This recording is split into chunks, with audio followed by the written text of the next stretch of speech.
आप लोग ऑफलाइन का आ गए हैं, बताइए। ऑनलाइन है ना बैच अभी महाराज।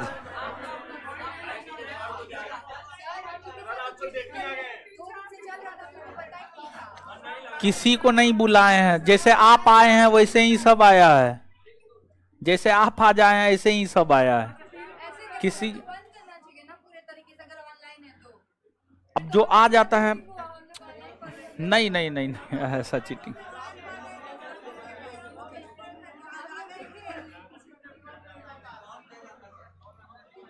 सोमवार से ऐसे कर ही देंगे, सोमवार से तो पूरी तरीका से ऑफलाइन कर देंगे। ठीक है, लाइव हो गया है जी।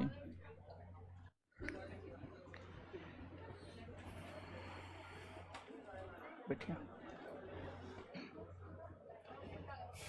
लाइव हो गया।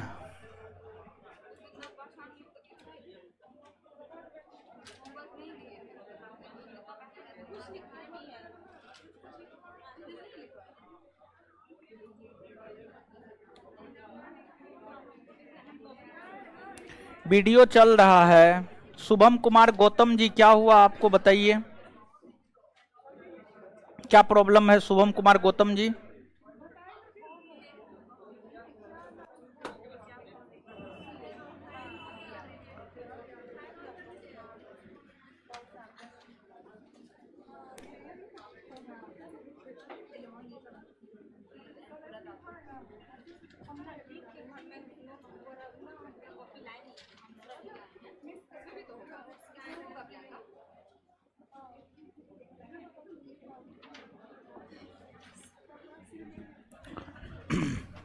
देखिए टाइम जो है ना, टाइम फिक्स ही है, 5 से 7 आपका टाइम है।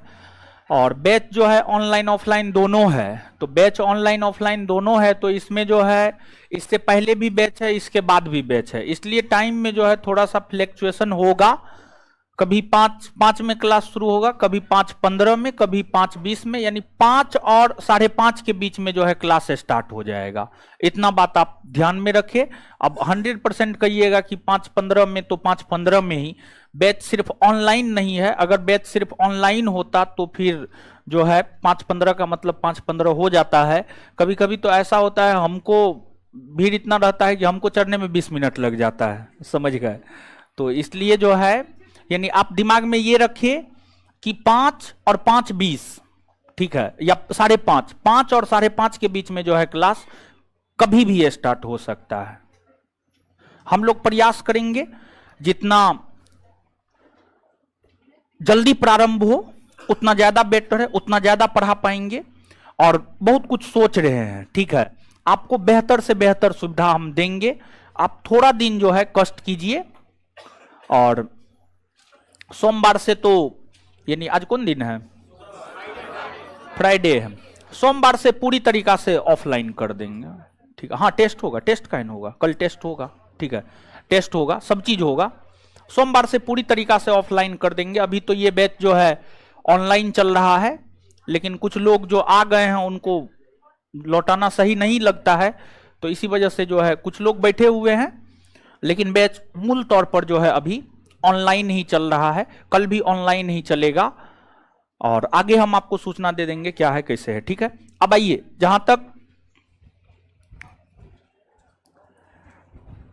पढ़ने का सवाल है, तो हम लोग जो है प्राचीन भारतीय इतिहास पढ़ रहे हैं, और प्राचीन भारतीय इतिहास में जो है हम लोग एक चैप्टर खत्म कर लिए हैं, प्राचीन भारतीय इतिहास को जानने का स्रोत। इसके बाद दूसरा चैप्टर हम लोग प्रारंभ कर चुके हैं, वो चैप्टर है आपको पाषाण युग यानी स्टोन एज। पाषाण युग यानी स्टोन एज। पाषाण युग नामक चैप्टर में जो है कुछ चीजों को हम लोगों ने देखा है, तो हम देख लेते हैं कि कहां तक लिखा है, कहां तक बताए हैं, फिर वहां से जो है हम आपको आगे बताएंगे। लेकिन एक चैप्टर हम आपको पढ़ा दिए हैं, तो उस चैप्टर से हम 2 4 5 क्वेश्चन आपसे पूछे। कौन कौन लोग चाहते हैं हम आपसे क्वेश्चन पूछे? चलिए, बहुत सारे लोग चाहते हैं क्वेश्चन पूछे आपसे, चलिए ठीक है। तो आपसे जो है हम क्वेश्चन पूछ रहे हैं। कोई नजर है, डेली आता है तब ना पता चलेगा। हाँ, आप लगभग हमको लगता है डेली आते हैं, आपको हम पहले भी देखे हैं इससे पहले। हाँ बताइए, आप ये बताइए कि कौन ऐसा साहित्य है जो हमें कश्मीर के इतिहास के विषय में जानकारी दे। राज तरंगनी। कितने तरंग है इसमें? 8। इसके रचयिता कौन है? कल्हण। कौन है? कल्हण। बैठ जाइए।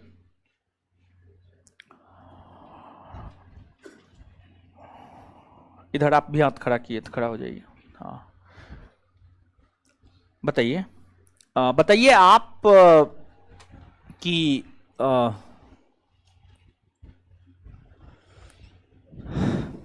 बिहार दरोगा का पूछा हुआ क्वेश्चन है, हम आपको पढ़ाए भी हैं ये, ठीक है।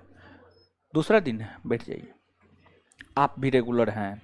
बिहार दरोगा का पूछा हुआ क्वेश्चन है, ये हम आपको पढ़ाए भी हैं।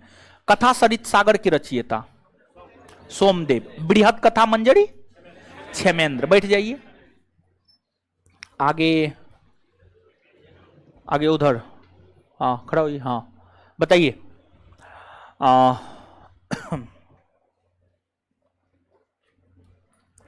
सिक्का के अध्ययन करने वाले विज्ञान को क्या कहा जाता है? न्यूमिस्मैटिक्स। चलिए ऑनलाइन वाले लोग जवाब दीजिए तो, ठीक है बताइएगा। अभिलेख के अध्ययन करने वाले विज्ञान को क्या कहा जाता? एपिग्राफ। प्रथम शासक जिसने अभिलेख जारी किया कौन है? अच्छा एक बात बताइए कि जो है आपको जो एक अभिलेख है प्रयाग प्रशस्ति अभिलेख का संबंध किस शासक से? समुद्रगुप्त से है। आगे मूर्ति निर्माण कला का जन्म किस काल में हुआ?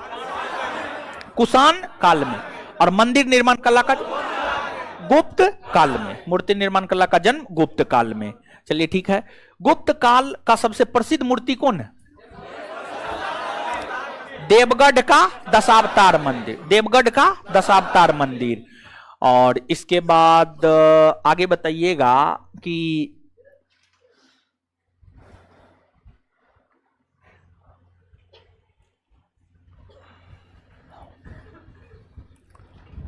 एक क्वेश्चन है, ठीक है।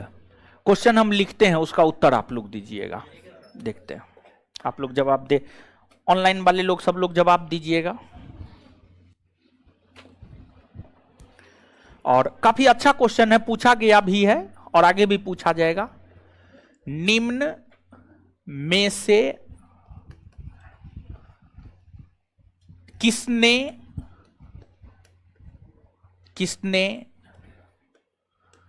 सबसे पहले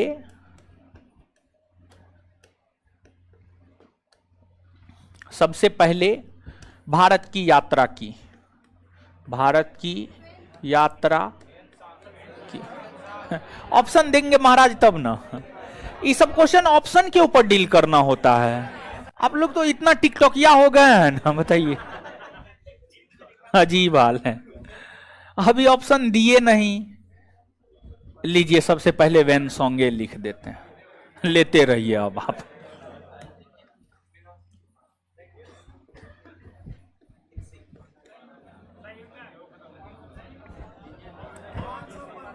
अरे और ऑप्शन लिखने दीजिए ना महाराज।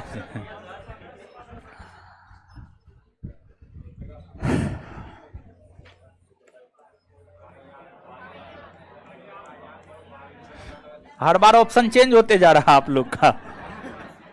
है सी होगा? अच्छा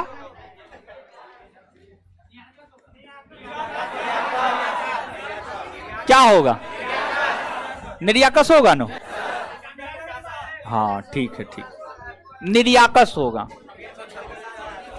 निर्याकस होगा। सही उत्तर है, सही उत्तर है, ठीक है। क्योंकि इस सिकंदर के साथ ना आया था। सिकंदर 326 ईस्वी पूर्व में ना आक्रमण किया था, तो ये तो 326 ईस्वी पूर्व में ना आया होगा। तो ये 326 ईस्वी पूर्व में आया है। और ये फाहियान जो है 399 से 414, संयुगन 515 से 520 ईस्वी। ये सब ईस्वी में है। 515 से 520 ईस्वी, 399 से 414 ईस्वी।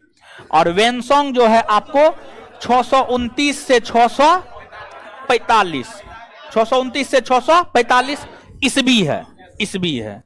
तो ये तीनों तो ईस्वी हो गया, ये ईस्वी पूर्व हो गया। समझ गए? मतलब जो है आप लोग समझ रहे हैं। ठीक है, ठीक है, सही स्थिति में है। बस चेक करना चाह रहे थे कि जो पढ़ा रहे हैं उसको आप लोग समझ पा रहे हैं या नहीं पा रहे हैं।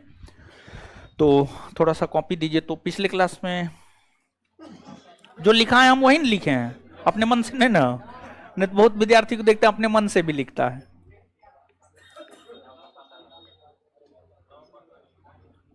और हाँ, अब समझ में हमको आ गया कि जो हम कितना बताए हैं आपको पाषाण युग में। चलिए ठीक है, देखिए ध्यान दीजिएगा।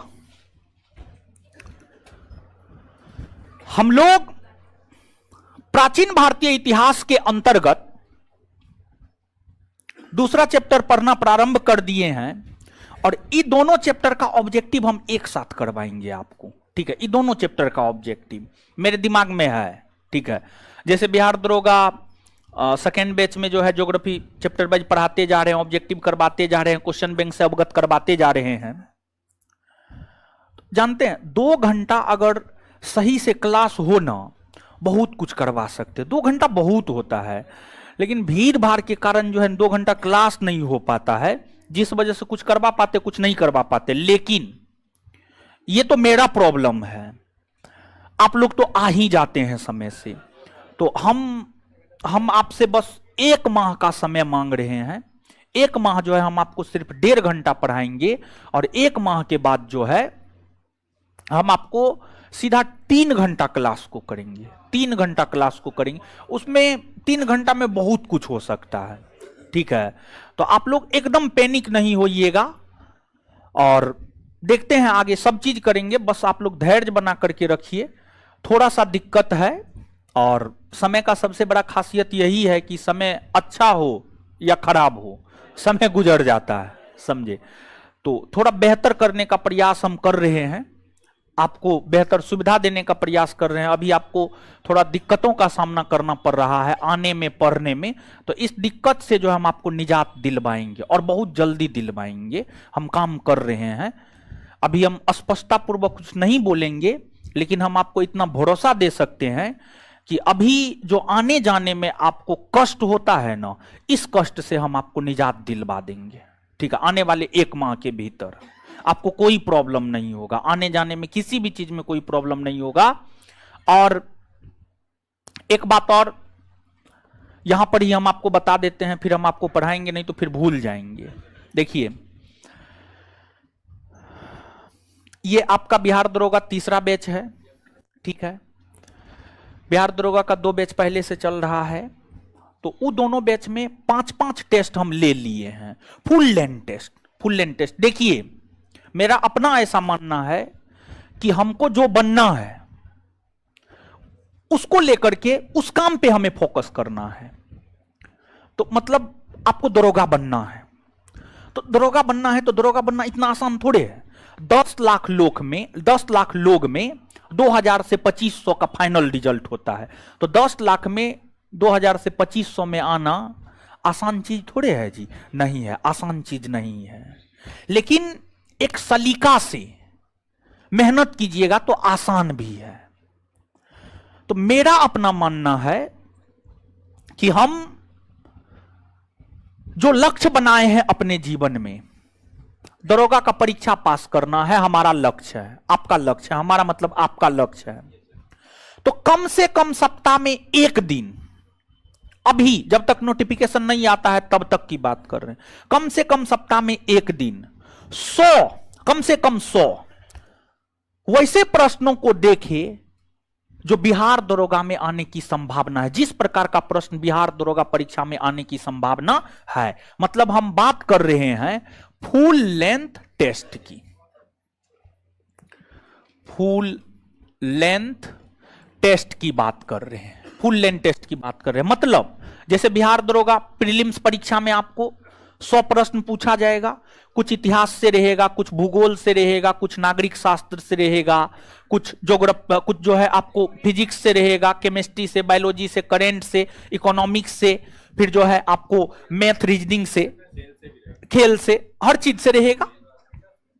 तो मतलब आपको परीक्षा हॉल में जिस प्रकार के प्रश्न मिलेंगे उसी प्रकार के प्रश्नों से हम आपको अवगत करवाना चाहते हैं।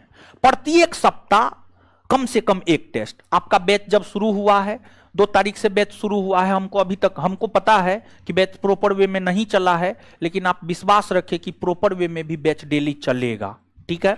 और 3 दिन से तो लगभग चल रहा है, परसों हुआ एकदम ठीक, कल भी हुआ और आज भी हो रहा है, तो अब तो लगभग प्रॉपर वे में पटरी पे आ गया है, धीरे धीरे जो है रफ्तार भी पकड़ेगा। तो हम यहां पर आपको ये बात बताना चाह रहे हैं कि मेरा लक्ष्य ये है कि हम आपको पढ़ा करके, सब्जेक्टिव मटेरियल दे करके, ऑब्जेक्टिव मटेरियल दे करके हर प्रकार से हम आपके सिलेबस को खत्म करें। और दूसरा मेरा लक्ष्य ये है कि हम पूरे आपके अध्ययन और अध्यापन के दौरान प्रत्येक शनिवार को एक फुल लेंथ टेस्ट हम आपके लिए रखें, एक फुल लेंथ टेस्ट हम आपके लिए रखें। और आप जो एडमिशन लिए हैं ना, देखिए पैसा जो थोड़ा सा बढ़ा करके लिए हैं मार्केट के तुलना में मेरा फी थोड़ा ज्यादा है इस एरिया के अकॉर्डिंग। फिर इस एरिया से बाहर जाइएगा तब तो मेरा फी बहुत कम है, सबसे कम है, समझिए। इस एरिया के अकॉर्डिंग थोड़ा सा फी ज्यादा है। तो ये पैसा लेने का कारण है आपको टेस्ट उपलब्ध करवाना। टेस्ट में तो क्वेश्चन जो है टाइपिंग करवाना होता है, फोटोकॉपी निकलवाना होता है, स्टाफ आता है, बहुत तरह का चीज है, बहुत तरह का खर्चा होता है, हर चीज को देखा जाता है। तो मेरा उद्देश्य यह है कि पूरे अध्ययन अध्यापन के दौरान लगभग 30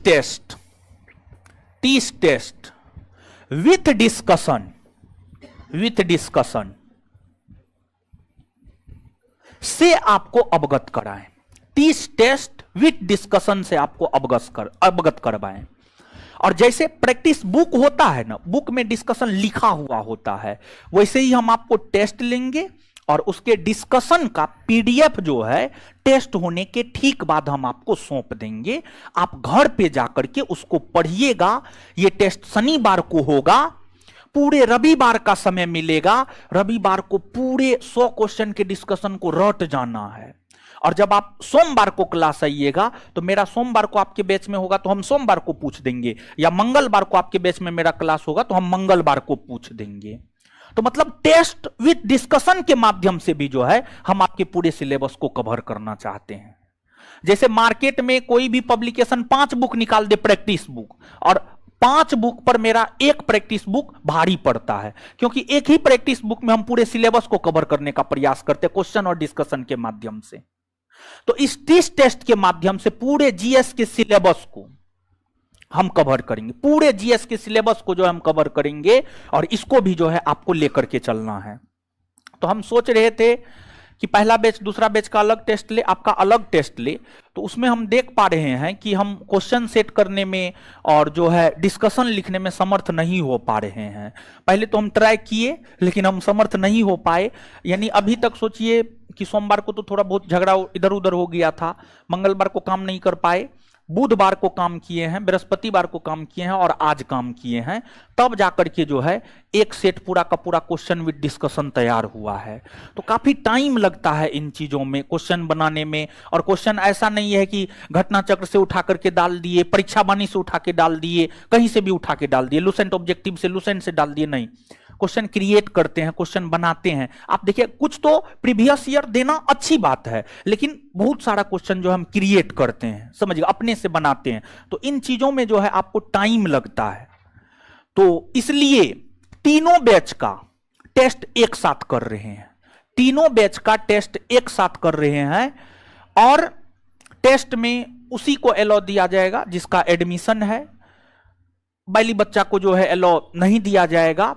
और क्लासरूम जो है टोटल 7 गो क्लासरूम है, आप लोग आ जाइएगा। और टेस्ट में होता है कि हर कोई उपस्थित भी नहीं होता है, समझिए, हर कोई टेस्ट में उपस्थित भी नहीं होता है। तो इसलिए मत डरिएगा कि तीनों बैच कैसे हो जाएगा, समझिए। तो बहुत लोग उपस्थित भी नहीं होता है। तो टेस्ट विद डिस्कशन जो है ये हम आपके लिए जो है उपलब्ध करवाने जा रहे हैं। और देखते हैं, कल पहला टेस्ट हम ऑर्गेनाइज करवाते हैं। और हाँ, कोई दिक्कत नहीं, हम हर चीज क्लियर कर रहे हैं, आपको चिंता काहे कर रहे हैं आप, ठीक है। अरे रुकिए ना, हम सब चीज क्लियर कर रहे हैं। तो ये चीज है, तीनों बैच का टेस्ट जो है एक ही टाइम होगा। और टेस्ट का टाइम है दोपहर में 12:30 बजे से। देखिए, दोपहर में 12:30 बजे से टेस्ट का टाइम इस वजह से रखे हैं, उस वजह से उस टाइम में शनिवार को किसी का कोई क्लास नहीं होता है, ताकि कितनों भीड़ आ जाए तो हम मैनेज कर ले। समझ, कितनों भीड़ आ जाए तो हम मैनेज कर ले, सब क्लासरूम में बैठा करके, टोटल 7 क्लासरूम है, सब क्लासरूम में बैठा करके हम मैनेज कर लेंगे। या 7 क्लासरूम से नहीं होगा तो और भी जो है इस कैंपस में और भी हमारे अच्छे जान पहचान के जो लोग हैं जिनका हमसे उठना बैठना है, उनके क्लासरूम में हम आपको बैठा देंगे, समझ गए। और टेस्ट होगा 100 क्वेश्चन का, एकदम परीक्षा के अकॉर्डिंग होगा। और उसके बाद जो है उसका डिस्कशन पीडीएफ फॉर्मेट में जो है आपको टेस्ट, जैसे ही आप निकलने लगिएगा ना तो आपको हम दे देंगे। रविवार को जो है घर पे जाकर के उसको पूरा याद कर जाना है। टोटल अभी 5 टेस्ट हुआ है, 5 टेस्ट जो हुआ है उसका डिस्कशन नहीं दिए हैं, उन लोग को भी डिस्कशन नहीं दिए हैं।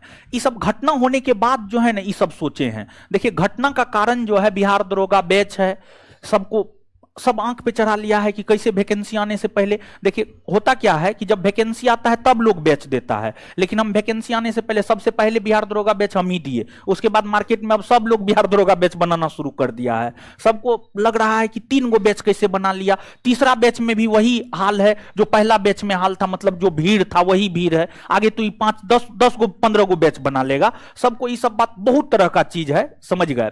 तो इसलिए जो है अब हम टारगेट किए हैं कि जब उसी को लेकर के झगड़ा हो रहा है ना, एक हम बिहार दरोगा बिल्डिंग ही खड़ा करने जा रहे हैं, समझते हैं। बिहार दरोगा बिल्डिंग खड़ा करने जा रहे हैं, यानी उस बिल्डिंग में जो है ना बिहार दरोगा का ही बैच चलेगा सुबह से लेकर शाम तक। फाउंडेशन वुंडेशन यहां रहेगा, समझ गए। और आसपास में ही बिल्डिंग खड़ा करने जा रहे हैं बहुत जल्दी, बहुत बेहतर करने जा रहे हैं। अब तो एकदम मेरा तो ये इच्छा है कि जो सीट है सब, इतना हम अपने विद्यार्थी पर मेहनत करें, सब मेरा विद्यार्थी सीट लिखा जाए, समझ गए। तो कुल मिलाकर के 5 टेस्ट हुआ है, उसका डिस्कशन हम नहीं दिए हैं। तो ये 5 टेस्ट हो गया है, तो 6ठा नंबर टेस्ट से लेकर 35वां नंबर टेस्ट तक होगा, यानी 30 टेस्ट का हम डिस्कशन देंगे आपको। आप 6ठा टेस्ट देखिएगा तो आप अकबकाइएगा नहीं, डिस्कशन देना 6ठा नंबर टेस्ट से ही शुरू किए हैं, और सिलेबस बेस्ड टेस्ट 6 नंबर से ही शुरू हो रहा है। तो आपको अकबकाने की जरूरत नहीं है। और आपके बिहार दरोगा बैच के पीडीएफ सेक्शन में, बिहार दरोगा बैच के आपके बैच के पीडीएफ सेक्शन में 5 टेस्ट का जो है हम ये डाल देंगे। क्या डाल देंगे, तो मतलब हम क्वेश्चन डाल देंगे, ठीक है। क्वेश्चन हम डाल देंगे, आप आंसर के साथ अपना देख लीजिएगा। नहीं तो एक बात बताइए, मान लिया जाए कि मेरे पास 7 क्लासरूम है, नहीं भर पाया, गांधी मैदान खाली रहता है ना जी, है गांधी मैदान खाली रहता है ना। गांधी मैदान में तो लगभग 50,000 विद्यार्थी बैठ सकता है, बैठ सकता है कि नहीं बैठ सकता है। वहां पर क्या होगा, फ्री कर देंगे, सबके लिए फ्री कर देंगे, समझ गए। सब आइए दीजिए, सब फायदा उठाइए, समझ गए। ये तो ये हो सकता है ना, ये ऑप्शन है या नहीं है। क्या होगा, मेरा पॉकेट थोड़ा ढीला होगा, होगा, क्या फर्क पड़ता है। सब चीज पैसा थोड़े होता है जी, सब चीज पैसा नहीं होता है। लोगों को थोड़ा सहायता भी मिल जाए तो बेटर है, समझ गए। ऐसे आप लोग पैसा दिए हैं तो आप लोग को यानी सब चीज मुहैया करवाना हमारी पहली प्राथमिकता है, और उसके बाद जो है फ्री उड़ी को देखना। तो आगे बहुत सारा चीज दिमाग में सोचे हुए हैं। एक बिहार दरोगा बिल्डिंग ही खड़ा करने जा रहे हैं, वहां पर सुबह से लेकर शाम तक बिहार दरोगा बैच, टेस्ट, हर चीज बिहारी दरोगा का चलेगा वहां पर। उस बिल्डिंग को नाम दे देंगे बिहार दरोगा बिल्डिंग, समझ गए। तो बहुत जल्दी, बस हम आपसे 1 माह का समय ले रहे हैं, बस 1 माह थोड़ा सा आप हमारे लिए कष्ट सह लीजिए, फिर जो है धक्कम धुक्का कुछ नहीं होगा, बेहतर बिल्डिंग खड़ा करेंगे, समझ गए। हाँ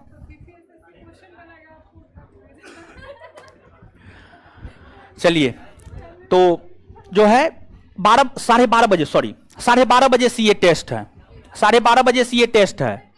हाँ कल शनिवार है ना, कल 12:30 बजे सीए टेस्ट है, सबको आना है। 5 से 7 बैच वाले को भी आना है, 5 से 7 बैच वाले को भी आना है। और जो ऑनलाइन एडमिशन लिए हैं उनको नहीं आना है। ऑनलाइन ऑफलाइन फी में डिफरेंस है ना जी, फी में डिफरेंस क्यों है, यही सब तो टेस्ट सब के कारण। इसमें टेस्ट में खर्चा होता है ना। ऑनलाइन वाला को तो हम पीडीएफ दे दियो, अपना निकालेगा, उसका अपना खर्चा होगा, क्लियर है। तो आइए अब पढ़ते हैं। तो इस टेस्ट के विषय में बता दिए हैं ताकि आप कोई कंफ्यूजन में ना रहे।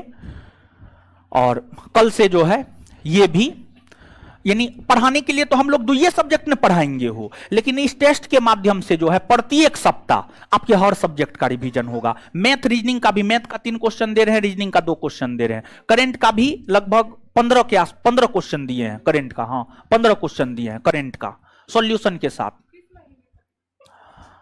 उसमें जो है यानी मिक्स करके दिए हैं, ठीक है। 2022 लगभग पूरा मिक्स है, ठीक है। 2022 पूरा मिक्स है। तो आगे देखेंगे हम, ऐसा करेंगे कि मंथली कर देंगे, समझ गए, ताकि आप लोग पढ़ के भी है तो थोड़ा ज्यादा बेटर होगा, ठीक है। चलिए अब आइए पढ़िए, आए तो क्वेश्चन है, अब आइए पढ़िए। पाषाण युग डिस्कशन तो बोले पीडीएफ फॉर्मेट में लिख करके देंगे, हाँ हार्ड कॉपी मिलेगा, हाँ हार्ड कॉपी मिलेगा, हाँ तो और क्या, हार्ड कॉपी देंगे हम डिस्कशन का। लेकिन यही है कि एडमिशन देखेंगे तब देंगे, ऐसे थोड़े देंगे। नहीं, ऑनलाइन वाले को कैसे दे देंगे, नहीं देंगे, पैसा जमा कीजिए टेस्ट का। हाँ हाँ चलिए आइए, पाषाण युग, पाषाण युग देखिए, पाषाण युग यानी स्टोन एज। जो स्टोन एज है, अगर हम स्टोन एज को देखें तो हम आपको बताए हुए थे पिछले क्लास में कि मानव उत्पत्ति से, मानव उत्पत्ति से 3000 ईस्वी पूर्व, 3000 ईस्वी पूर्व, 3000 ईस्वी पूर्व के कालखंड को पाषाण युग कहते हैं। और जो पाषाण युग है, पाषाण युग को हम लोग 3 भागों में बांटकर पढ़ते हैं। और जो पाषाण युग को हम लोग 3 भागों में बांटकर पढ़ते हैं, पूरा पाषाण युग, दूसरा मध्य पाषाण युग, और तीसरा नव पाषाण युग,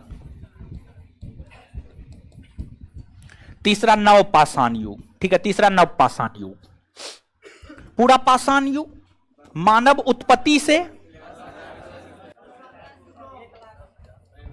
10,000 ईस्वी पूर्व, 10,000 ईस्वी पूर्व, मानव उत्पत्ति से 10,000 ईस्वी पूर्व, पूरा पाषाण युग।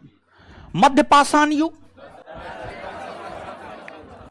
10,000 ईस्वी पूर्व से 5500 ईस्वी पूर्व, 5500 ईस्वी पूर्व। और नव पाषाण युग 5500 ईस्वी पूर्व से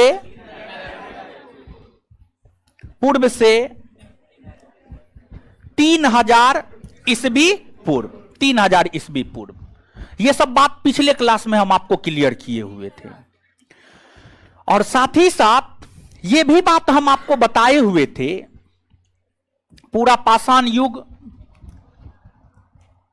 पूरा पाषाण युग के जो अस्त्र शस्त्र थे, जो पाषाण के बने औजार थे, उसकी प्राप्ति सोहन नदी घाटी से हुई है।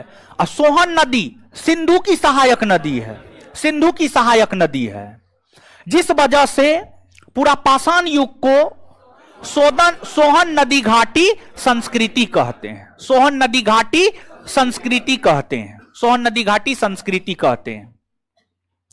फिर आपको मध्य पाषाण युग, इस युग के जो औजार थे, जो हथियार थे, जो औजार थे, जो अस्त्र शस्त्र थे, वह आपको छोटे छोटे पत्थरों का बना हुआ था, जिस वजह से इसको सूक्ष्म पाषाण संस्कृति कहते हैं, सूक्ष्म पाषाण संस्कृति कहते हैं।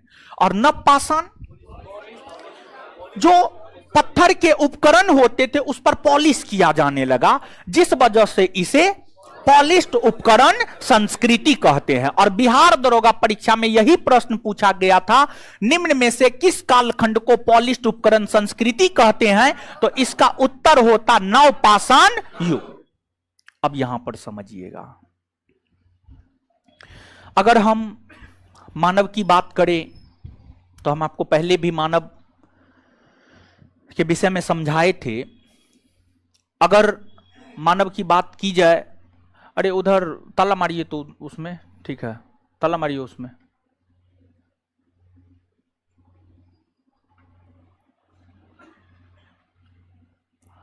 जब बार बार बोले हैं कि आई कार्ड चेक करके घुसाना है, ताला उला मार देना है, फालतू आता है, डिस्ट्रक्शन पैदा होता है। ठीक है, अंदर बाहर करेगा तो थोड़ा सा नहीं हो जाता है।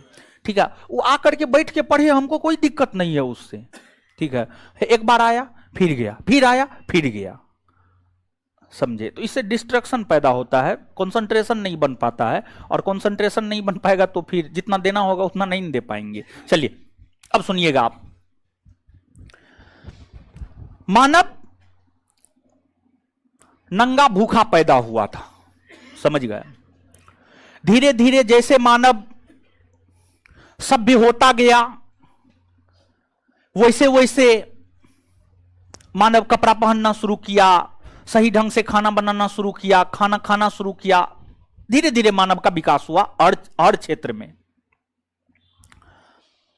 तो इसमें हम आपको बता दें, इसमें एगो है आग की खोज कब हुई है, एगो है पशुपालन कब से हुआ है, और एगो है आपको जो है कृषि कब से होना प्रारंभ हुआ है। तो यहां पर देखिए, अगर हम आग की खोज की बात करें तो जो आग की खोज है, आग की खोज आपको पूरा पाषाण युग में हुआ। पूरा पाषाण युग में यानी पूरा पाषाण युग के जो मानव थे, मानवों के द्वारा पत्थर पर, एक पत्थर पर जब दूसरा पत्थर मारा गया तो उससे जो है चिंगारी उत्पन्न हुई, वहीं से माना जाता है कि आग की खोज हुई है, वहीं से माना जाता है कि आग की खोज हुई है। तो मानव ये गतिविधियां पूरा पाषाण युग में किया था, अर्थात आग की जो खोज हुई है वह आपको पूरा पाषाण युग में हुआ है। आग की खोज कब हुई है? पूरा पाषाण युग में। इसके बाद मानव जानवरों को पालतू बनाना शुरू किया, जानवरों को पालतू बनाना शुरू किया, और मानव ने सबसे पहले कुत्ता को पालतू बनाया, फिर भेड़ को, बकरी को, अन्य जानवरों को मानव ने पालतू बनाया, और मानव जानवरों को पालतू बनाने के बाद जो है उसका पालन पोषण सही ढंग से करने लगा, उसका पालन पोषण सही ढंग से करने लगा, अर्थात पशुपालन सही ढंग से करने लगा, पशुपालन सही ढंग से करने लगा। तो जो भारतीय इतिहास के संदर्भ में पशुपालन के स्पष्ट साक्ष्य मिलते हैं कि मानव पशुपालन करना प्रारंभ कर दिया था, वह मध्य पाषाण काल है, मध्य पाषाण काल है। तो मध्य पाषाण काल में जो है मानव पशुपालन करना प्रारंभ कर दिया था, पशुपालन करना प्रारंभ कर दिया था, मतलब गाय भैंस बकरी ये सब जो है पालना शुरू कर दिया था। अब एक चीज यहां से यह पूछा जाता है, और यहां से अच्छा क्वेश्चन भी बनता है अपने आप में, कि पशुपालन के सर्वप्रथम साक्ष्य कहां से देखने को मिलते हैं। तो पशुपालन के साक्ष्य को हम देखें तो जो पशुपालन का साक्ष्य है, पशुपालन का साक्ष्य आपको मध्य प्रदेश के आदमगढ़, राजस्थान के बागौर, मध्य प्रदेश के आदमगढ़ और राजस्थान के बागौर। यहां पर एक बात हम आपको बताएंगे कि देखिए, जो पूरा पाषाणकालीन स्थल है ना, कौन पूरा पाषाणकालीन स्थल भारत के किस राज्य में है, इसको याद रखिएगा आप, क्योंकि क्वेश्चन बैंक पलट करके देखिएगा, इतिहास का घटना चक्र पलट करके देखिएगा, उसमें इस प्रकार के प्रश्न जो है आपको देखने को मिलेगा। हाँ, देखने को मिलेगा। तो इस प्रकार के प्रश्न पूछे जाते हैं, और आगे भी इस प्रकार के प्रश्न पूछे जाने की पूरी संभावना है, समझ गए? तो यहां पर जो पशुपालन है, पशुपालन के जो साक्ष्य है वह आपको आदमगढ़ से मिला है और बागौर से मिला है। और जो आदमगढ़ है यह मध्य प्रदेश में है, और जो बागौर है यह आपको राजस्थान में है, यह आपको राजस्थान में है, राजस्थान में है। और मानव ने पशुपालन करना जब प्रारंभ किया था तो मानव ने सबसे पहले जिस जानवर को पालतू बनाया था, आप सभी लोग उस जानवर से अवगत होंगे, कुत्ता को पालतू बनाया था। समझिए, कुत्ता को जो है मानव सबसे पहले पालतू बनाया था। और कुत्ता के विषय में यह मान्यता है कि कुत्ता काफी वफादार जानवर होता है। समझ गए? आज का इंसान जो है 3 रोटी आपका खाएगा तो 3 मिनट याद रखेगा, लेकिन किसी कुत्ता को 3 रोटी खिलाइएगा तो कम से कम जो है जब तक जीवित रहे, जीवित तो कुत्ता का उम्र होता है लगभग 5 से 10 साल, वही 10-12 जो भी होता है, 10-12 साल जो भी होता है, तो कुत्ता कम से कम 3 साल याद जरूर रखेगा। समझ गए? इसलिए अमीर लोग जो है, समझ गए, अमीर लोग को स्पेशली आप देखेंगे, जो पैसा वाला हो जाता है, पैसा वाला लोग को अमीर लोग कहा जाता है, तो वो जो है अपने संबंधी को या अपने भाई को या अपने आसपास के लोगों को मदद नहीं करेगा। समझ गए? लेकिन जो है लाख रुपया का कुत्ता पालेगा, उसको बढ़िया बढ़िया खिलाएगा, उसको कपड़ा पहनाएगा, उसको जो है टहलाने के लिए ले जाएगा। समझे? तो ये सब काम आप लोग नहीं कीजिएगा। कुत्ता वफादार जानवर है, ठीक है, लेकिन मानवता से बढ़ करके वफादारी कुछ भी नहीं होता है। देखिए, हम आपको बता रहे हैं कि लोग आपके विषय में क्या सोचता है, लोग आपको लेकर क्या करता है, इन चीजों के ऊपर आप नहीं चलिएगा। आपको क्या करना है, आपको इसके ऊपर चलना है। मतलब हम आपको यह कहना चाह रहे हैं कि अगर आपके साथ कोई अन्याय करता है तो अब यह नहीं कि आप भी उसके साथ अन्याय करना शुरू कर दे, नहीं। अगर आप भी उसके साथ अन्याय करना शुरू कर दिए तब आप में और उसमें अंतर क्या रहा? कुछ अंतर तो होना चाहिए ना हो। समझ गए? तो कोई आपके साथ अन्याय करता है ना, कोई आपको 2 चाट मारता है ना, तो उसको जो है प्यार दीजिए आप। समझे? वो स्वयं जो है लेकिन आज के डेट में क्या होगा, अगर कोई 2 चाट देगा तो सामने वाला कहेगा हम 4 चाट मारेंगे। समझ गए? क्या हुआ? हाँ, अब तो है, सब चीज खत्म हो गया है। ठीक है, हाँ, ये चीज तो है। हाँ हाँ हाँ, ये भी बात है। चलिए ठीक है, फिर भी अगर ऐसा नहीं कर सकते हैं तो कम से कम आप किसी के साथ अन्याय नहीं कीजिए, आप किसी के साथ गलत मत कीजिए। कुल मिलाकर के हम यही संदेश देना चाह रहे थे कि आप किसी के साथ गलत नहीं कीजिए। दुनिया आपके साथ कितना भी गलत कर दे उससे कोई दिक्कत नहीं है। और जीवन में जब कठिनाई नहीं हो तो जीवन जीने का मजा क्या है? कुछ नहीं है। ठीक है, कठिनाई से भरपूर होना चाहिए जीवन, तब जीवन जीने में मजा भी है। हर दिन एक नया चुनौती सामने आना चाहिए। समझ गए? हर दिन एक नया चीज आना चाहिए, तब जीवन जीने में मजा है। समझे? आगे आइएगा आप। इसके बाद मानव जब पशुपालन करना शुरू कर दिया तो मानव ने यह देखा कि मानव जो खाता है वो तो ये जानवर सब खेबे करता है, साथ ही साथ जो है मतलब इसको अलग प्रकार का जो है घास भूसा चाहिए। समझ गए? तो मानव को लगा कि कुछ और जानवरों के लिए, जानवरों को खाने के लिए होने चाहिए। तो मानव को लगा कि कृषि करना चाहिए, और तब फिर बाद में जाकर मानव कृषि करना शुरू किया। और नवपाषाण युग में कृषि की शुरुआत हुई। कृषि की शुरुआत की हम बात करें तो जो कृषि की शुरुआत हुई है यह आपको नवपाषाण युग में हुआ है। और ध्यान दीजिएगा, यहां पर नवपाषाण युग में जब कृषि की शुरुआत हुई, कृषि होने लगे, तो कृषि अगर करना है आज के डेट में तो एक फसल को अगर हम उगाते हैं, उगाने से लेकर जो है यानी दाना निकालने तक, यानी फसल बोने से, खेत जुताई से लेकर दाना निकालने तक की प्रक्रिया को आप देखेंगे, लगभग 4 से 5 माह जो है आपको लग जाएगा, 4 से 5 माह लग जाएगा। लेकिन उस समय ऐसा थोड़े था, उस समय ट्रैक्टर तो नहीं ही था, उस समय जो है आपको थ्रेसर तो नहीं ही था। तो उस समय मानव हर चीज अपने हाथ से करता था, छोटे मोटे औजार से करता था मानव। तो टाइम बहुत ज्यादा लगता था। जैसे आज भी अगर आप सुदूर इलाका में चले जाइएगा ना, सुदूर इलाका में, मतलब सुदूर इलाका कहने का मतलब यह हुआ कि एकदम अल्प विकसित, एकदम विकसित है ही नहीं, वहां पर चले जाइएगा तो जो है पत्थर मिलेगा। ठीक है, शिला यानी पत्थर मिलेगा। और धान समझते हैं ना, समझ गए? उस पत्थर पर जो है धान झांटा जाता है, समझ गए, यानी लेकर के इतना, यानी लेकर के जो है उस पर मारा जाता है, तो उससे जो है धान अलग निकल जाता है और ये वाला पार्ट अलग निकल जाता है। हम क्या बोल रहे हैं, समझ रहे हैं? समझ रहे हैं? जो ग्रामीण क्षेत्र के लोग होंगे वो समझ रहे होंगे, जो शहर में रह रहे होंगे उन्हें समझ रहे होंगे। समझ रहे हैं? हाँ, बिहार में तो समझना चाहिए, सही बात है, ठीक है, समझना चाहिए। अच्छा, चलिए ठीक है, हाँ हाँ, चलिए ठीक है, ये चीज है। तो उस समय तो जो है यही सब होता था, ऐसे ही निकाला जाता था, समझ गए।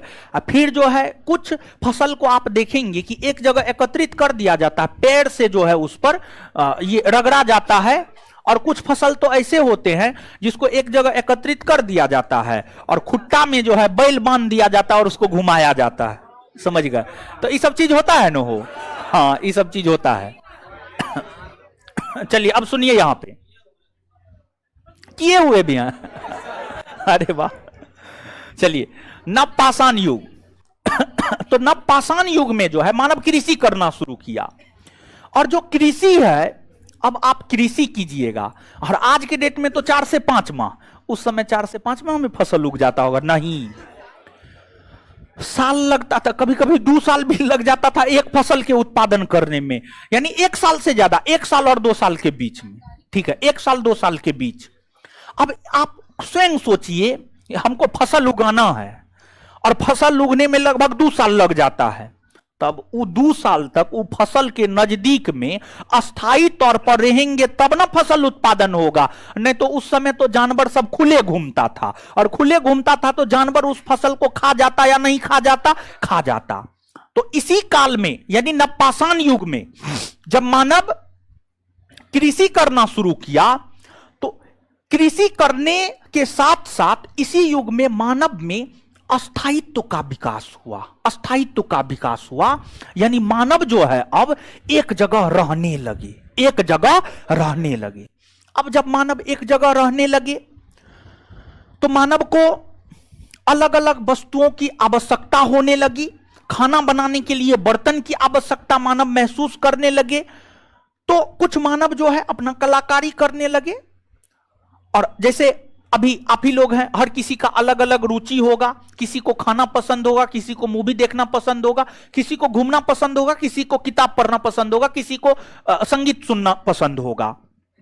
तो कुछ मानव कुछ करने लगे, कुछ मानव कुछ करने लगे, कुछ कपड़ा बुनने लगे, कुछ कपड़ा सिलने लगे, कुछ जो है मिट्टी का बर्तन बनाने लगे। और इसी काल में मृदभांड, मृदभांड का मतलब होता है मिट्टी का बर्तन, मृदभांड का मतलब होता है मिट्टी का बर्तन, मिट्टी का बर्तन। और इसी समय जो है मृदभांड का विकास हुआ, यानी मिट्टी का बर्तन बनने लगा। इसी समय मृदभांड का विकास हुआ और मिट्टी का बर्तन जो है आपको बनने लगा। कहने का यह मतलब हुआ कि नवपाषाण युग में कृषि करने के कारण मानव में अस्थायित्व का गुण आया, मानव मृदभांड बनाने लगे। इसलिए नवपाषाण युग को कृषि संस्कृति भी कहा जाता है, मृदभांड संस्कृति भी कहा जाता है, मृदभांड संस्कृति भी कहा जाता है। तो देखिए, नवपाषाण युग को पॉलिश्ड उपकरण संस्कृति, कृषि संस्कृति और मृदभांड संस्कृति, इन सभी नाम से जो है आपको नवपाषाण युग को जाना जाता है। विशेष तौर पर नवपाषाण कालीन बस्ती का काफी ज्यादा महत्व है, नवपाषाण कालीन बस्ती का काफी ज्यादा महत्व है। और जो कुछ प्रमुख नवपाषाण कालीन बस्ती है, उस बस्ती से हम आपको अवगत करवाते हैं। नवपाषाण कालीन बस्ती में एक आपको बुर्ज होम है, बुर्ज होम है, बुर्ज होम के बाद दूसरा गुप्तकराल है, गुप्तकराल के बाद तीसरा चिरांद है, चिरांद है, चौथा आपको अतिरंपकंप है, अतिरंपकंप है। फिर जो है आपको पांचवा जो है आपको मेहरगढ़ है, मेहरगढ़ है। फिर जो है आपको कोल्डी हवा है, कोल्डी हवा है। फिर जो है आपको लहुड़ा देव है, लहुड़ा देव है इत्यादि। ये सभी ये सभी जो है आपको नवपाषाणकालीन बस्ती है। बुर्जहोम, गुपकराल, चिरांद, अतिरंपकम, मेहरगढ़, कोल्डीहबा, लोहरादेव, फिर संगनकल्लू ये भी है। ये सभी के सभी जो है आपको नवपाषाणकालीन बस्ती है। इन नवपाषाणकालीन बस्तियों में हम इसका अवस्थिति क्लियर करते हैं। बुर्जहोम और गुपकराल जम्मू कश्मीर में, बुर्जहोम और गुपकराल जम्मू कश्मीर में। चिरांद बिहार के सारण में, बिहार के सारण में, तो बिहार। अतिरंपकम तमिलनाडु में, अतिरंपकम तमिलनाडु में। और इसके बाद मेहरगढ़ बलूचिस्तान में है, और बलूचिस्तान पाकिस्तान में पड़ता है। बलूचिस्तान कहां पड़ता है? पाकिस्तान में। और इसके बाद कोल्डीहबा उत्तर प्रदेश में है। कहां है? उत्तर प्रदेश। और लोहरादेव यह भी उत्तर प्रदेश में ही है। यह भी कहां है? उत्तर प्रदेश में ही। फिर इसके बाद जो है सरायनहर है, महदहा है, दमदमा है। और ये जो सरायनहर, महदहा और दमदमा है, इसके विषय में हम आपको बता दें, यह नवपाषाणकालीन बस्ती नहीं है, बल्कि आपको मध्यपाषाणकालीन बस्ती है। तो मध्यपाषाणकालीन बस्ती में आपने यहां पर आदमगढ़ और बागौर को देखा। आदमगढ़ और बागौर के अलावा जो है आपको सरायनहर,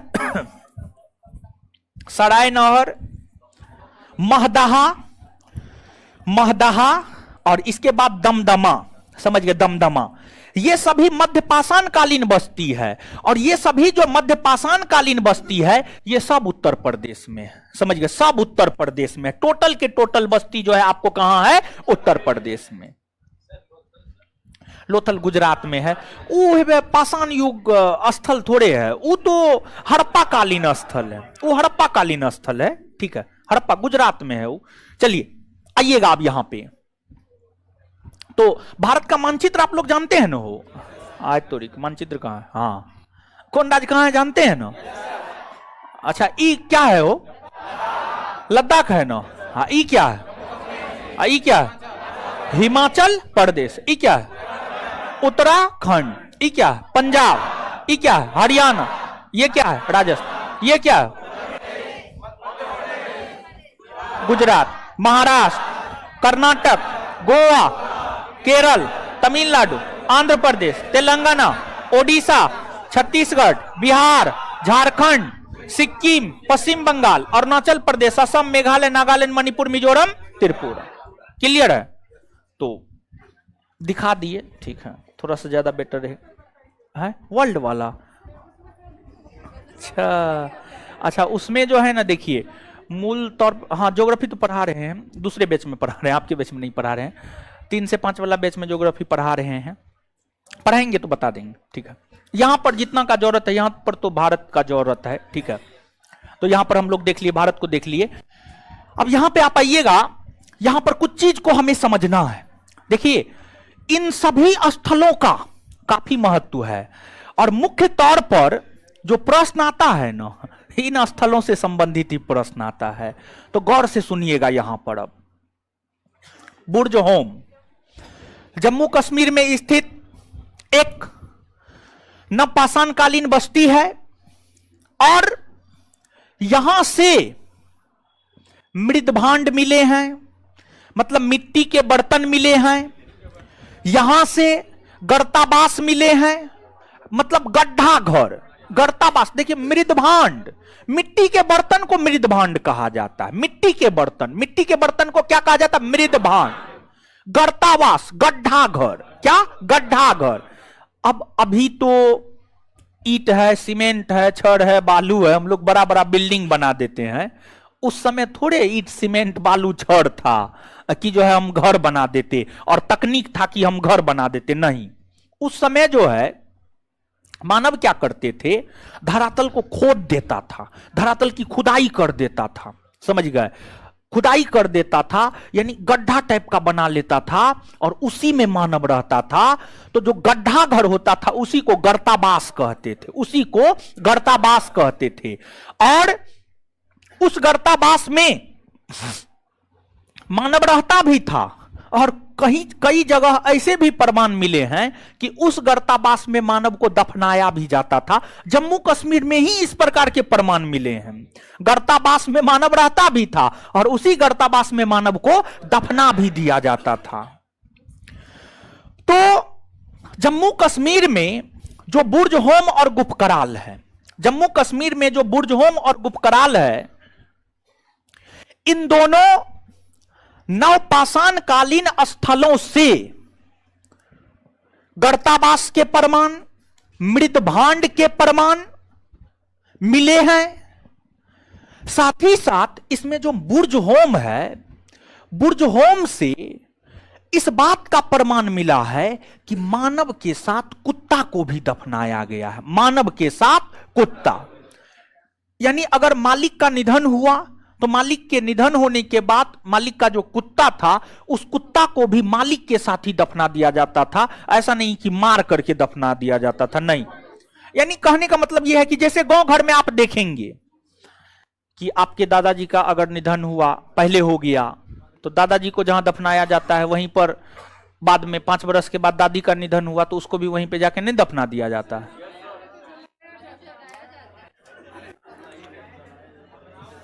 अरे वही बात है वही बात है। दफनाने का दफनाना और जलाना दोनों में अंतर होता है, पता है ना? दफनाना और दाह संस्कार दोनों में अंतर होता है। देखिए, दफनाने की परंपरा जो है इस्लाम धर्म में है। इस्लाम धर्म में होता यह है कि जो है आपको, हाँ क्रिश्चियन में भी है, इस्लाम धर्म में होता यह है कि गड्ढा खोद करके जो है ना उसमें शव रख दिया जाता है और ऊपर से मिट्टी डाल दिया जाता है। समझ गए? ये तो इस्लाम धर्म में हो गया। और हिंदू धर्म में होता यह है कि जो है गड्ढा खुना जाता है और उस पर जो है जलावन दिया जाता है, जलावन दिया जाता है और फिर जो है उस पर लाश दे दिया जाता है, फिर ऊपर से भी जलावन दे दिया जाता है और फिर जो है जो बड़े संतान होते हैं वो मुखाग्नि जो है आपको देते हैं। बड़े संतान जो है आपको मुखाग्नि देते हैं और फिर जो है आपको ये दाह संस्कार हो गया या जलाना हो गया, ये हिंदू धर्म के अंतर्गत होता है। और इसके बाद जो है जिनका निधन होता है, यानी उस समाधि में से जो है हड्डी निकाल लिया जाता है। मानव का हड्डी जलता न है और हड्डी निकाल करके जो है गंगा नदी में जो है अस्थि विसर्जन कर दिया जाता है। और हम लोगों के साइड में तो हमको लगता है गंगा और कोसी दोनों में किया जाता है। कुछ गांव में ये परंपरा है, मुख्य तौर पर गंगा में तो किया ही जाना है, लेकिन कुछ गांव में ये भी परंपरा है जिसके आसपास कोसी नदी बहती है, वहां पर जो है अस्थि विसर्जन गंगा और कोसी दोनों में किया जाता है। समझे? तो ये है। लेकिन उस समय जो है ना दफनाया ही जाता था। उस समय कोई इस्लाम धर्म थोड़े था, हिंदू धर्म, कोई अलग अलग धर्म नहीं था। तो उस समय सबको दफनाया ही जाता था, टोटल को दफनाया ही जाता था। समझ गए? तो ये चीज है। तो मानव के साथ कुत्ता को दफनाए जाने का प्रमाण जो है बुर्ज होम से मिला है। इसके बाद जो है आपको चिरांद है। बिहार के सारण में जो है आपको चिरांद पड़ता है। और चिरांद से जो है, देखिए सामान्य तौर पर पाषाण काल में जो औजार होते थे, जो हथियार होते थे, वो पत्थर का बना होता था, पत्थर का बना होता था। लेकिन नव पाषाण काल में औजार, अस्त्र शस्त्र या हथियार पत्थर ही नहीं बल्कि हड्डी का, जानवर की हड्डी का औजार बनाया जाता था, जानवर की हड्डी का औजार बनाया जाता था। और यहां पर हम ये बात भी बताते चले, यहां से भी बुर्ज होम गुपकराल से भी हड्डी के औजार के प्रमाण मिले हैं। लेकिन व्यापक स्तर पर, बड़े स्तर पर हड्डी के उपकरण बिहार के सारण के चिरांद से मिला है। और बिहार के सारण के चिरांद से जो बड़े स्तर पर हड्डी के उपकरण मिले हैं, बड़े स्तर पर हड्डी के उपकरण मिले हैं,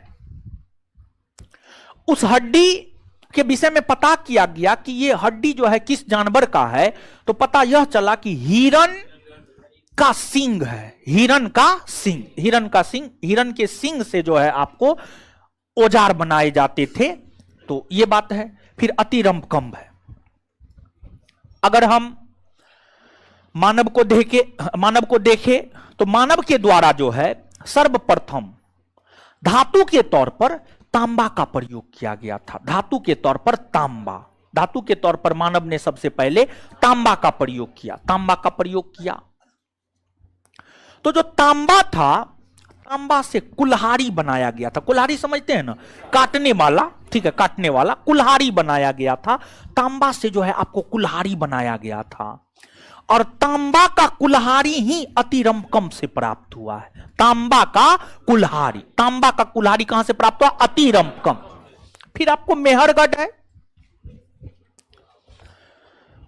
नवपाषाण युग में जो मानव के द्वारा जो गेहूं तथा अन्य फसलों का उत्पादन किया जाना प्रारंभ हुआ, उसमें मेहरगढ़ से कृषि का सबसे प्राचीनतम साक्ष्य मिला है। कृषि करने का, यानी मानव कृषि करते थे। नवपाषाण युग में मानव कृषि करते थे, मानव फसल का उत्पादन करते थे। इसका सबसे प्राचीनतम साक्ष्य जो है आपको मेहरगढ़ से मिला। लेकिन आधुनिक अनुसंधान, जो नया रिसर्च हुआ है, नया रिसर्च में यह देखने को मिलता है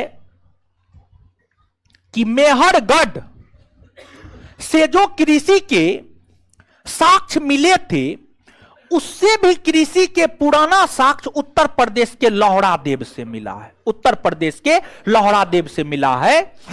तो जो आधुनिक अनुसंधान है, आधुनिक अनुसंधान के अंतर्गत यह कहा जा सकता है कि कृषि के सबसे प्राचीनतम साक्ष्य उत्तर प्रदेश के लोहरादेव से मिला है।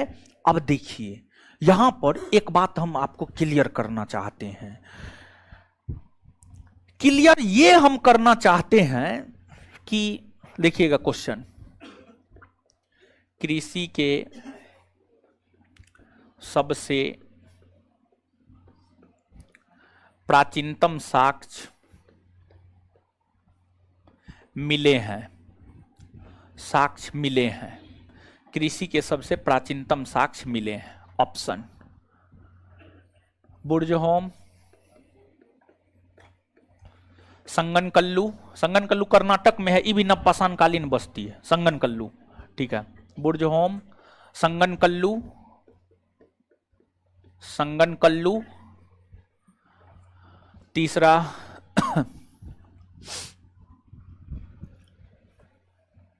मेहरगढ़। चौथा चिरांद। ठीक है, रुकिए न हो, रुकिए न, कहा है आप बकाते हैं। सेम क्वेश्चन, कृषि का सबसे प्राचीनतम साक्ष्य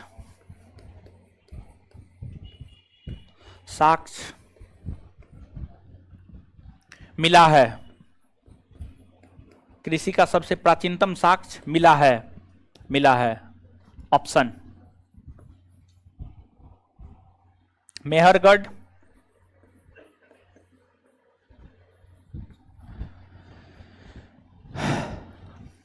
अतिरम्कम,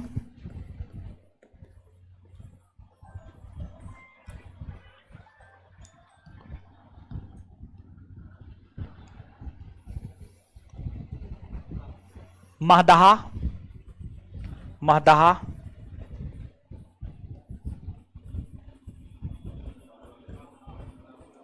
लोहरादेव। चलिए, क्वेश्चन नंबर 1 है, तरीके क्या हो गया, क्वेश्चन नंबर 1 है और क्वेश्चन नंबर 2 है। क्वेश्चन नंबर 1 का आंसर क्या हो? हाँ, मेहरगढ़ होगा। चलिए, क्वेश्चन नंबर 2 का उत्तर क्या होगा? लोहरादेव। देखिए, क्वेश्चन एक ही है, ठीक है, क्वेश्चन एक ही है, लेकिन इसमें आपको क्या करना पड़ रहा है बताएं? ऑप्शन के अकॉर्डिंग जो है आंसर टिक करना पड़ रहा है। तो जो वनडे परीक्षा होता है, वनडे परीक्षा में क्वेश्चन के अकॉर्डिंग ही नहीं, बल्कि ऑप्शन के अकॉर्डिंग आपको आंसर टिक करना होता है, और ऑप्शन के अकॉर्डिंग जो सबसे परफेक्ट होगा वही उसका उत्तर होगा। अब यहां पर कुछ विद्यार्थी कहेगा कि जो है सर मेहरगढ़ काहे न होगा, सब किताब में तो लिखा हुआ है। तो यहां पर हम आपको बताएं, आधुनिक अनुसंधान जो नया रिसर्च हुआ है वो यह बताता है कि मेहरगढ़ से जो प्राचीनतम साक्ष्य मिले हैं, उससे भी प्राचीनतम साक्ष्य लोहरादेव से मिला है। तो तो नया चीज जो है आपको ऐड करते रहना होगा। बहुत सारा बुक तो अभी तक यही लिख रहा है, लेकिन जो है कुछ बुक जो है इसमें धीरे धीरे संशोधन कर रहा है, समझ गए। तो ये दोनों क्वेश्चन का आप जवाब दे दिए, मतलब हम समझ पा रहे हैं कि आप हमारी बातों को समझ पा रहे हैं, ठीक है। हाँ, हे भगवान, दोनों ऑप्शन में दिए हैं कि नहीं दिए हैं? हाँ, अरे दोनों ऑप्शन में दिए हैं ना जी। लोहरा देव, मेहरगढ़, दोनों तो ऑप्शन में हम दे दिए हैं। सर्वप्रथम रहेगा तब पर भी लोहरा देव ही होगा। अगर ऑप्शन में लोहरा देव है तब लोहरा देव ही होगा। अगर ऑप्शन में लोहरा देव है तो हर कंडीशन में लोहरा देव होगा। हाँ जी, हाँ जी, अगर ये ऑप्शन में है तो यही होगा। अच्छा, हाँ, पता नहीं, हमको नहीं पता है। हमको कुछ और नहीं पता है। आप लोग अब भुकाना शुरू कर दिए हैं। ये दोनों क्वेश्चन जो है आप अपना लिख लीजिए या फोटो ले लीजिए, रूम पे आप अपना लिख लीजिएगा।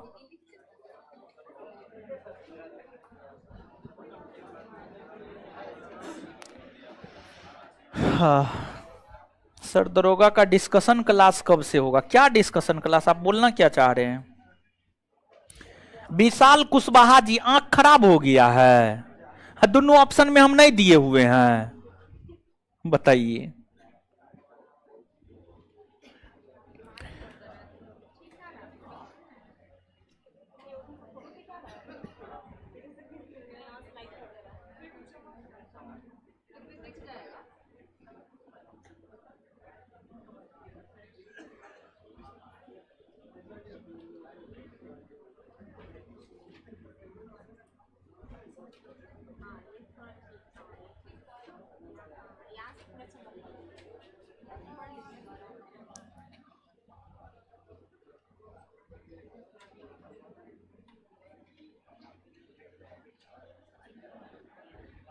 सब हड्डी, पूरे शरीर का हड्डी नहीं जलता है जी। एगो लड़की मैसेज कर रही है, सर टेस्ट के लिए गंगा घाट चलिए। वो गंगा घाट वाला तो आइडिया मेरा ही है, भले लोग उसका फायदा उठा ले, पॉपुलैरिटी गेन कर ले। लोग आज किया है गंगा घाट वाला काम, हम लॉकडाउन में किए थे। लॉकडाउन जिस समय कोई किसी से मिलता नहीं था, उस समय हम विद्यार्थी को जाकर के टेस्ट करवाते थे गंगा घाट पे, पटना कॉलेज में, ठीक है। चलिए आगे आइएगा आप। आगे है आपको कौल्डी हवा। कौल्डी हवा उत्तर प्रदेश में है। यहां से चावल के सबसे प्राचीनतम साक्ष्य मिले हैं। चावल के सबसे प्राचीनतम साक्ष्य जो है आपको कौल्डी हवा से मिला है, कौल्डी हवा से। तो अब जो है नीचे लिखना प्रारंभ कीजिए, तो फटाक से यहां तक पहले चीजों को लिखिए। अब सब चीज बताएंगे, रुकिए ना, बताएंगे सब चीज। अभी खत्म थोड़े हुआ, चैप्टर खत्म नहीं हुआ। लिखिए जल्दी,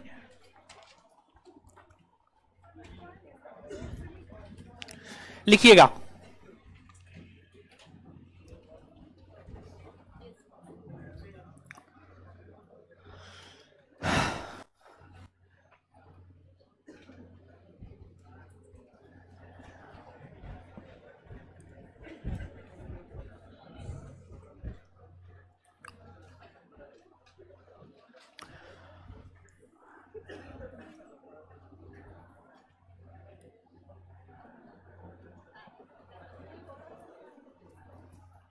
आग की खोज, आग आग आग, आग की खोज, आग की खोज पूरा पाषाण काल में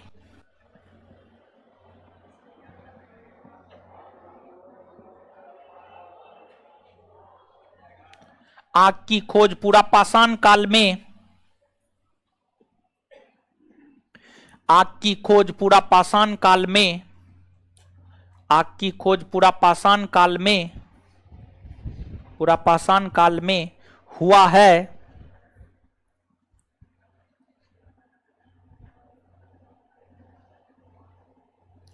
प्रमुख पूरा पाषाण कालीन स्थल, हाँ उसी में, प्रमुख पूरा पाषाण कालीन स्थल, प्रमुख पुरापाषाणकालीन स्थल, प्रमुख पुरापाषाणकालीन स्थल सोहन नदी घाटी, सोहन नदी घाटी जम्मू कश्मीर में है, कोस्ट में जम्मू कश्मीर लिख लीजिए। सोहन नदी घाटी कोस्ट में जम्मू कश्मीर, कोमा सोहन नदी घाटी, कोमा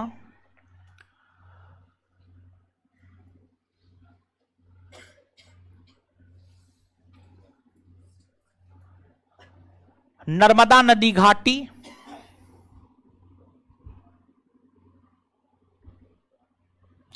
कोस्ट में मध्य प्रदेश, मध्य प्रदेश। बेलन नदी घाटी, बेलन बेलन बेलन बेलन नदी घाटी, बेलन नदी घाटी, बेलन नदी घाटी कोस्ट में उत्तर प्रदेश इत्यादि है, इत्यादि है, इत्यादि है। देखिए यहां पर एक चीज आइएगा, यहां पर एक बात और समझिएगा फिर आगे लिखाएंगे। जैसे पाषाण युग को हम लोगों ने 3 भागों में बांटा है, पूरा पाषाण, मध्य पाषाण, नव पाषाण। वैसे ही जो पूरा पाषाण युग है, पूरा पाषाण युग को भी 3 भागों में बांटा गया है। और पूरा पाषाण युग को जो 3 भागों में बांटा गया है उसमें एक है निम्न पूरा पाषाण, एक है आपको निम्न पूरा पाषाण, निम्न पूरा पाषाण, एक है मध्य पूरा पाषाण, मध्य पूरा पाषाण, और एक है उच्च पूरा पाषाण, एक है उच्च पूरा पाषाण, उच्च पूरा पाषाण। तो निम्न पूरा पाषाण, जो निम्न पूरा पाषाण है यह है आपको मानव उत्पत्ति से 1 लाख ईस्वी पूर्व, मानव उत्पत्ति से 1 लाख ईस्वी पूर्व, 1 लाख ईस्वी पूर्व के कालखंड को निम्न पूरा पाषाण काल, निम्न पूरा पाषाण काल। और यहां पर एक बात याद रखने वाली है, खैर ये तो नहीं भी याद रखिएगा कोई दिक्कत नहीं है, लेकिन एक बात याद रखने वाली है कि निम्न पूरा पाषाण काल को सल्क गंडास, सल्क गंडास संस्कृति कहा जाता है, सल्क गंडास संस्कृति कहा जाता है, सल्क गंडास संस्कृति कहा जाता है। फिर आपको मध्य पूरा पाषाण काल 1 लाख ईस्वी पूर्व से, 1 लाख ईस्वी पूर्व से 40,000 ईस्वी पूर्व के कालखंड को, 40,000 ईस्वी पूर्व के कालखंड को मध्य पूरा पाषाण काल कहा जाता है। और इसे फलक संस्कृति कहते हैं, फलक संस्कृति कहते हैं, फलक संस्कृति कहते हैं। और उच्च पूरा पाषाण काल 40,000 ईस्वी पूर्व से 10,000 ईस्वी पूर्व के कालखंड को उच्च पूरा पाषाण काल कहते हैं। और इसे अस्थि खुरचनी संस्कृति कहते हैं, अस्थि खुरचनी संस्कृति कहते हैं, अस्थि खुरचनी संस्कृति कहते हैं। देखिए अब आपके मन में होगा सल्क क्या है, गंडास क्या है, फलक क्या है। तो जो सल्क है, गंडास है, फलक है, ये सब पत्थर से बने औजार हैं, पत्थर से बने औजार हैं। और अस्थि, अस्थि का मतलब तो हड्डी, हड्डी, समझ गए, तो ये तो हड्डी से बने औजार। तो ये जो निम्न पूरा पाषाण काल है, मानव उत्पत्ति से 1 लाख ईस्वी पूर्व, इस समय के जो पत्थर के औजार थे, इस समय के जो पत्थर के औजार थे उसी को सल्क गंडास कहा जाता है। और इस समय सल्क और गंडास जैसे पत्थर के औजार भारी मात्रा में मिले हैं, व्यापक स्तर पर मिले हैं, जिस वजह से इस कालखंड को सल्क गंडास संस्कृति कहा जाता है। और फिर मध्य पूरा पाषाण काल में पत्थर के फलक, फलक एक प्रकार का औजार है, समझिए फलक जो है आपको एक प्रकार का औजार है, यानी सीधा समझिए ना कि जो है जैसे पंखा समझ रहे हैं, ब्लेड समझ रहे हैं, ब्लेड समझ रहे हैं, हाँ ब्लेड के स्वरूप का जो है पत्थर का औजार, ब्लेड के स्वरूप के पत्थर के औजार को फलक कहा जाता है। तो ब्लेड के स्वरूप के पत्थर के औजार इस कालखंड में व्यापक स्तर पर मिले हैं, जिस वजह से इसे फलक संस्कृति कहते हैं। और इस समय तो अस्थि से यानी अस्थि के औजार देखने को मिलने लगे व्यापक स्तर पर, जिस वजह से इसे अस्थि संस्कृति या अस्थि और खुरचनी संस्कृति कहा जाता है। यानी खुरचन मतलब कहने का मतलब ये होता है कि जैसे आप खुरपी समझते हैं, खुरपी होता है जिससे घास छिला जाता है, उसी को खुरपी कहा जाता है। और एक हसुआ होता है जिससे काटा जाता है, समझ गए, जिससे काटा जाता है, समझ गए। तो अस्थि के औजार बनाए जाते थे। और विशेष तौर पर जो है ना आपको कोई भी चीज खोदने के लिए जो है खुरचनी नामक औजार बनाए गए थे। तो खुरचनी नामक औजार जो है इस कालखंड में व्यापक स्तर पर मिले हैं, जिस वजह से इसे खुरचनी संस्कृति भी कहा जाता है। तो यहां पर हम आपको पहले क्लास में भी बोले थे, आज भी बोले हैं, आज अभी तुरंत बोल रहे हैं। फिर आपके बिहार दरोगा परीक्षा में यह बात पूछा गया है, पॉलिश्ड उपकरण संस्कृति किसे कहते हैं, तो किसे कौन संस्कृति के नाम से जाना जाता है, इसको याद रखना आपके लिए आवश्यक है, हां या ना, एकदम आवश्यक है। मतलब यहां पर आप इस कालखंड को नहीं याद रखिएगा, लेकिन किसे कौन संस्कृति के नाम से जाना जाता है यह बात याद रखना आपके लिए आवश्यक है। यानी जो निम्न पुरा पाषाण काल है उसे सल्क गंडा संस्कृति, मध्य पुरा पाषाण काल को फलक संस्कृति और उच्च पुरा पाषाण काल को अस्थि खुरचनी संस्कृति कहते हैं। बात समझ में आया? नीचे से स्टार मार के इन तीनों पॉइंट को जो है ना एक लाइन में लिखा देते हैं, क्या याद रह जाएगा? ठीक है, तो नीचे से लिखिएगा।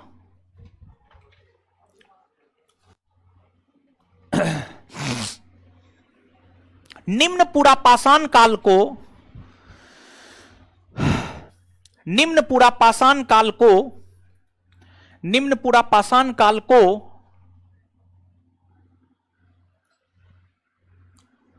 सल्क गंडा संस्कृति, बोर्ड पे लिखा हुआ है, निम्न पुरा पाषाण काल को सल्क गंडा संस्कृति कोमा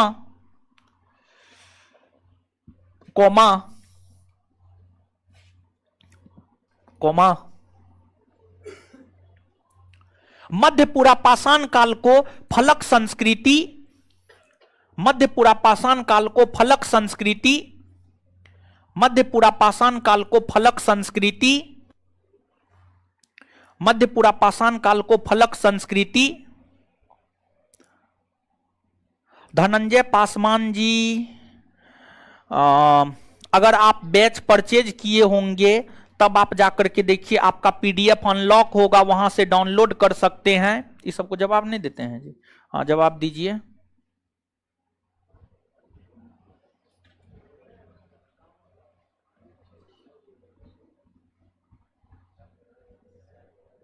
ठीक है, क्या लिखे हैं?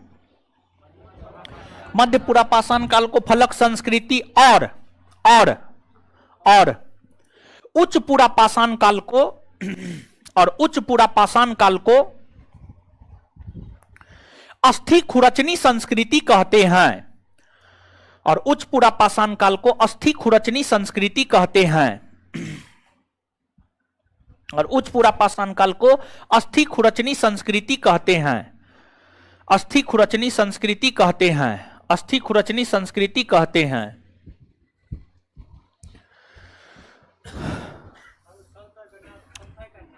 है पत्थर, पत्थर, हाँ पत्थर, पत्थर, पत्थर, पत्थर, यानी पत्थर से जो औजार था ना उसी को कहा जाता था सल्क और गंडास। ठीक है, आगे लिखिएगा।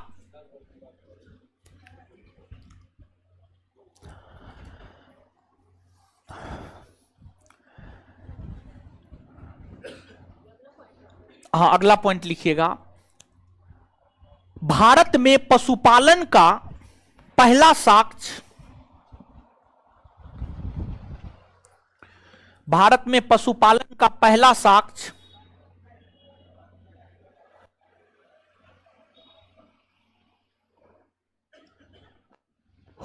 भारत में पशुपालन का पहला साक्ष्य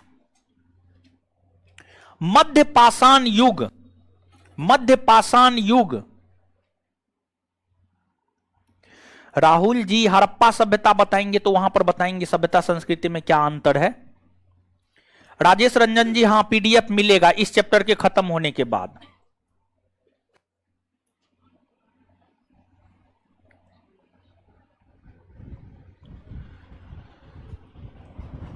भारत में पशुपालन का पहला साक्ष्य मध्य पाषाण युग में, मध्य पाषाण युग में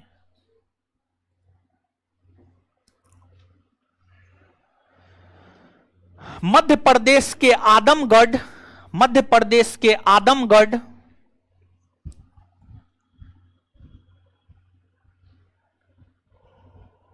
मध्य प्रदेश के आदमगढ़ और राजस्थान के बागौर से,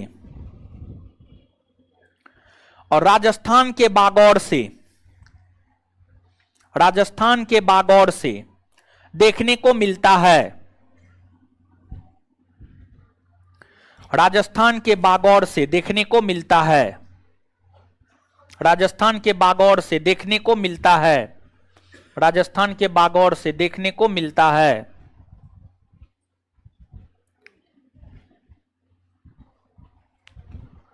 उसी में मानव ने सर्वप्रथम, उसी में, उसी लाइन में मानव ने सर्वप्रथम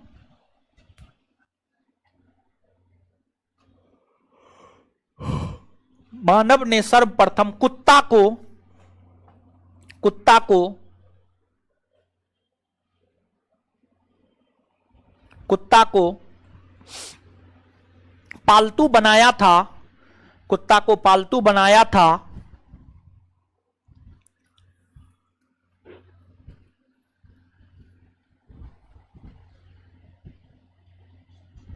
उसी में उत्तर प्रदेश का सराय नहर, महदहा और दमदमा, उत्तर प्रदेश का सराय नहर, महदहा और दमदमा, उत्तर प्रदेश का सराय नहर, महदहा और दमदमा। हाँ, सराय नहर बोर्ड पे लिखा हुआ है। उत्तर प्रदेश का सराय नहर, महदहा और दमदमा, उत्तर प्रदेश का सराय नहर, महदहा और दमदमा, महदहा और दमदमा, दमदमा।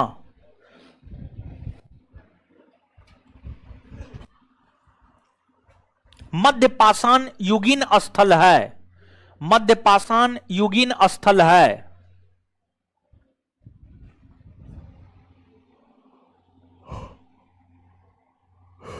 मध्य पाषाण युगीन स्थल है, मध्य पाषाण युगीन स्थल है।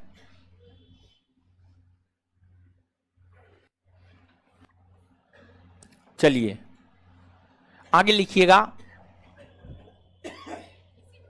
अगला पॉइंट, भारत में कृषि के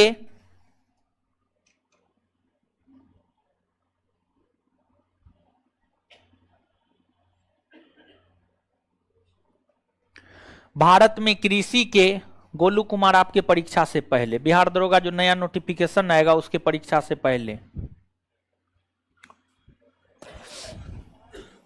भारत में कृषि के, भारत में कृषि होना के नहीं, भारत में कृषि होना प्रारंभ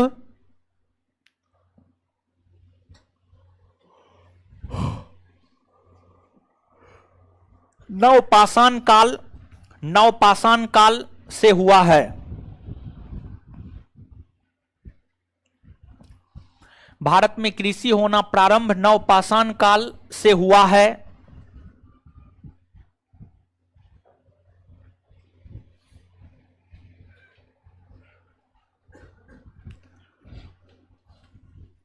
कृषि करने को लेकर,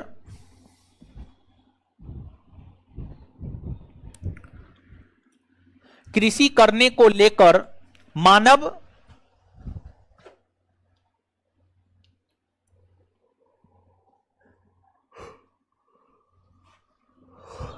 कृषि करने को लेकर मानव में स्थायित्व का गुण, कृषि करने को लेकर मानव में स्थायित्व का गुण, स्थायित्व का गुण इसी समय आया।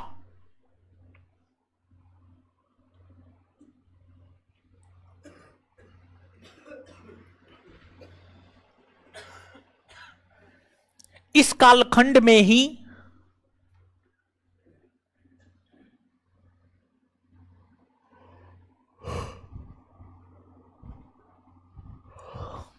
मृदभांड बनना प्रारंभ, मृदभांड लिखना होगा,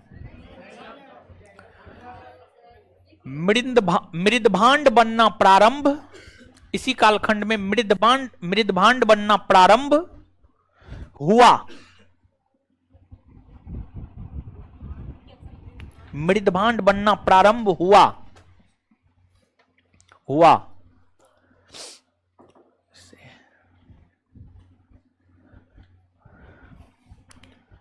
नवपाषाण काल को हाँ उसी में नवपाषाण काल को मृदभांड संस्कृति और कृषि संस्कृति भी कहा जाता है। मृदभांड संस्कृति और कृषि संस्कृति भी कहा जाता है। मृदभांड संस्कृति और कृषि संस्कृति भी कहा जाता है।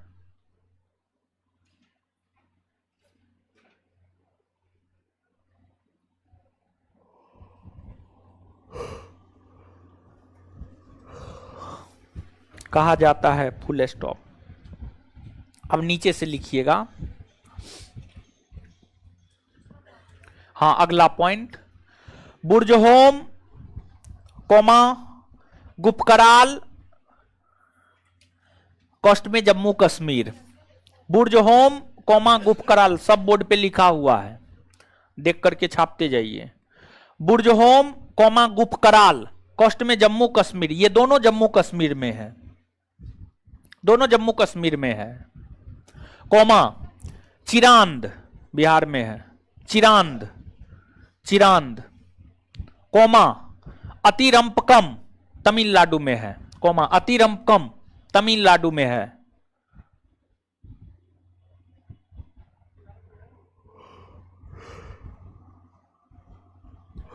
चिरांद के बाद अतिरंपकम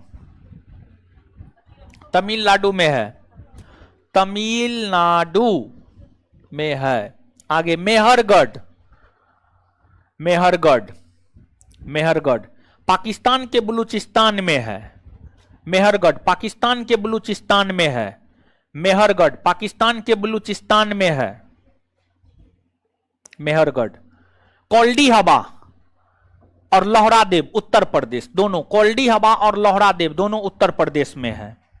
कोल्डी हवा और लोहरादेव दोनों उत्तर प्रदेश में है।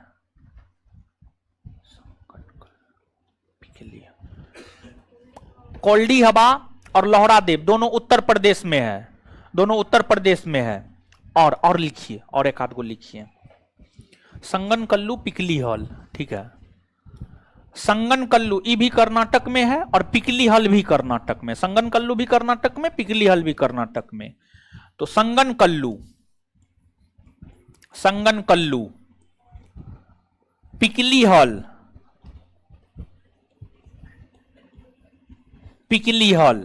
संगन कल्लू पिकली हॉल कर्नाटक में है। दोनों कर्नाटक में है, दोनों कर्नाटक में।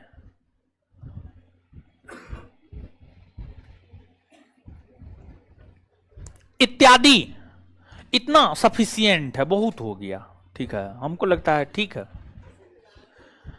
क्या और पूछेगा?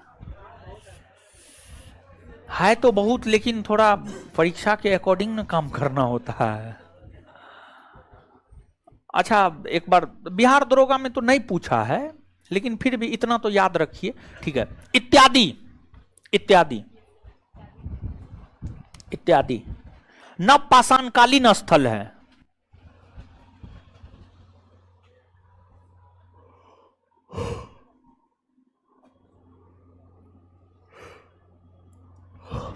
कौन स्थल भारत के कौन राज्य में है, हम आपको नोट डाउन करवा दिए हैं, याद रखिएगा। आप घर पे जाकर के जो है ना थोड़ा सा ब्लैंक मानचित्र देखिए, एक बंडल जो है ना भारत का ब्लैंक मानचित्र खरीदिए। ज्योग्राफी में तो काम करवाएंगे ही, अभी भी खुद से भी कुछ कुछ कीजिए। जैसे ये देखे हैं तो आपको क्या करना चाहिए यहां पे जानते हैं। देखिए यूपीएससी में जो है एक आपको मैपिंग पे क्वेश्चन पूछता है, कौन स्थल कहां है ये आपको बताना होता है।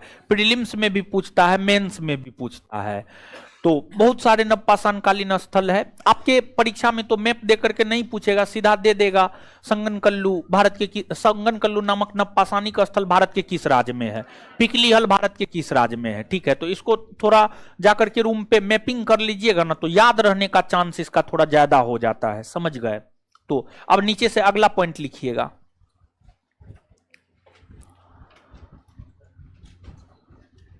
बुर्जहोम और गुपकराल से मृदभांड और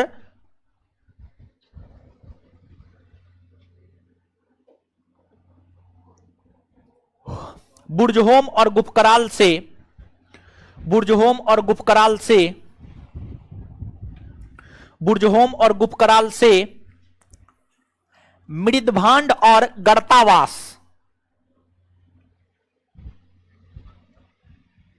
मृदभांड और गर्तावास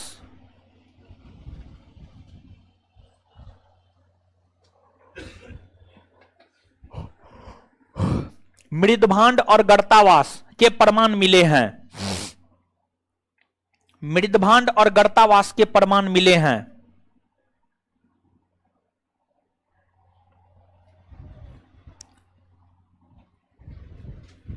मृदभांड और गर्तावास के प्रमाण मिले हैं। आगे, मानव के साथ कुत्ता को दफनाए जाने का प्रमाण बुर्जहोम से मिला है। अगला पॉइंट लिखिएगा। मानव के साथ कुत्ता को दफनाए जाने का प्रमाण मानव के साथ कुत्ता को दफनाए जाने का प्रमाण मानव के साथ कुत्ता को दफनाए जाने का प्रमाण बुर्जहोम से मिला है। मानव के साथ कुत्ता को दफनाए जाने का प्रमाण बुर्जहोम से मिला है। आगे,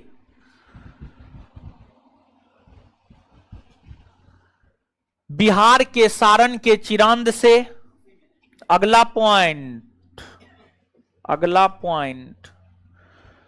बिहार के सारण के चिरांद से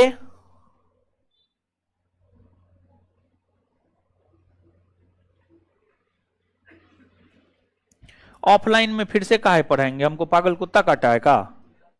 एक ही चीज को बार बार पढ़ाते रहे हूं। थोड़ी बोल रहा है ऑफलाइन में फिर से सब पढ़ाइएगा न सर, ऑनलाइन में काहे के लिए पढ़ा रहे हैं, आराम से जाकर के हम सोते ना। ऑनलाइन फ्री काहे के लिए किए हुए हैं, ऑनलाइन पढ़ा रहे हैं फ्री काहे के लिए किए हुए हैं कि फिर से ना पढ़ाना पड़े। ये सब वीडियो जो है फिर ये रहेगा 2 चैप्टर तक, आराम से जितना बार देखने का मन होगा देखते रहिएगा। हड़प्पा सभ्यता से जो वीडियो लॉक लग जाएगा, हड़प्पा सभ्यता से लॉक लग जाएगा, और हड़प्पा सभ्यता से आपको पीडीएफ भी मिलेगा। तब ये जो आप एक एक लाइन लिख रहे हैं, आपको लाइन कोई लिखने का जरूरत नहीं होगा। ठीक है, नोट रहेगा, समझाएंगे, याद करवाएंगे, फटाफट आगे बढ़ते जाएंगे, सिलेबस तेजी से आगे बढ़ेगा। ठीक है, बिहार के सारण के चिरांद से हड्डी के उपकरण मिले हैं। हड्डी के उपकरण मिले हैं। बिहार के सारण के चिरांद से हड्डी के उपकरण मिले हैं। बिहार के सारण के चिरांद से हड्डी के उपकरण मिले हैं।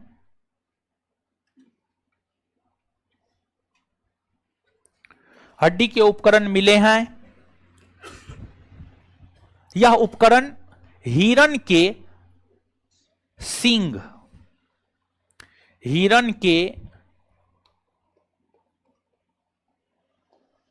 सींग से बना होता था। यह उपकरण हिरण के सींग से बना होता था।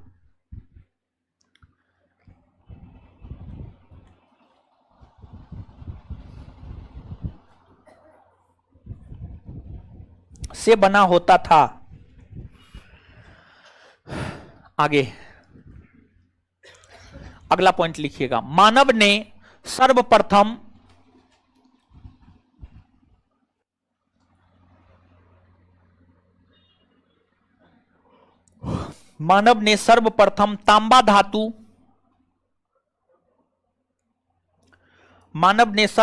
तांबा धातु का प्रयोग किया।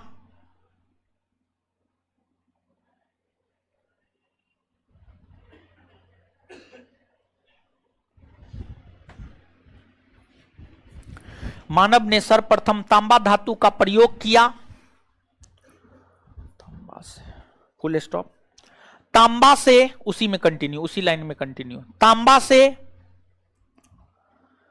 कुल्हाड़ी नामक औजार, कुल्हाड़ी, तांबा से कुल्हाड़ी नामक औजार, कुल्हाड़ी बोर्ड पे लिख रहे हैं यहां पे, कुल्हाड़ी, तांबा से कुल्हाड़ी नामक औजार, तांबा से कुल्हाड़ी नामक औजार, कुल्हाड़ी नामक औजार बनाए गए थे।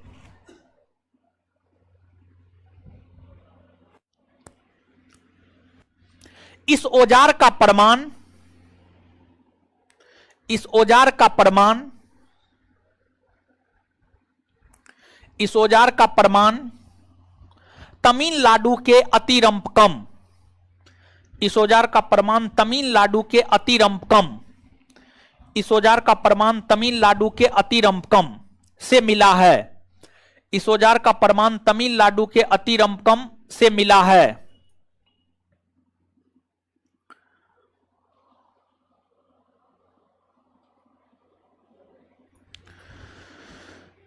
अतिरंपकम से मिला है। आगे अगला पॉइंट लिखिएगा।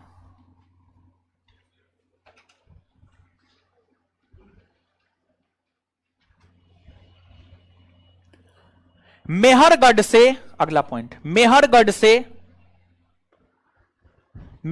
से कृषि के सबसे प्राचीनतम साक्ष्य मिले हैं।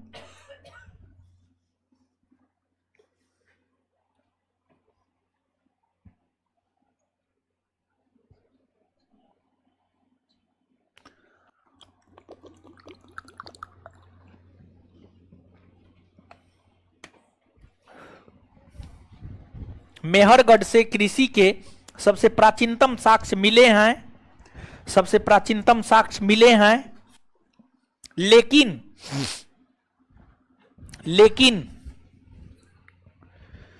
आधुनिक अनुसंधान,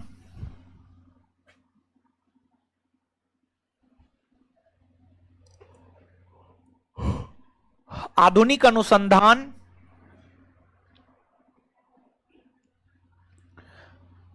से यह पता चलता है कि, आधुनिक अनुसंधान से यह पता चलता है कि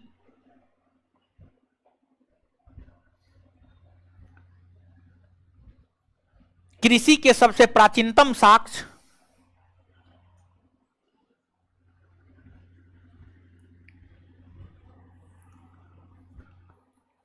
उत्तर प्रदेश के लहुरा देव से मिला है। उत्तर प्रदेश के लहुरा देव से मिला है।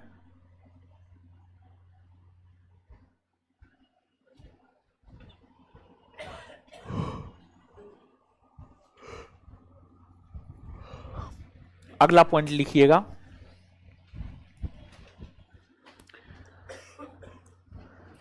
चावल, सॉरी एक मिनट, अगला पॉइंट, नवपाषाण काल के अंतर्गत, नवपाषाण काल के अंतर्गत, नवपाषाण काल के अंतर्गत चावल का सबसे प्राचीनतम साक्ष्य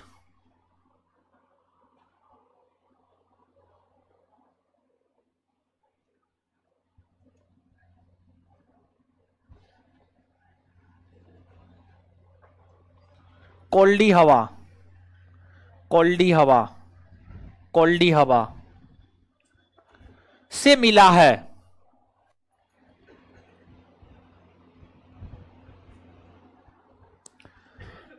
चैप्टर जो है ये समाप्त नहीं हुआ है, अगले क्लास में जो है समाप्त हो जाएगा ये। और अगले क्लास में जो है, कल मेरा क्लास है आपके बीच में ना, कल बिट्टू सर का होगा।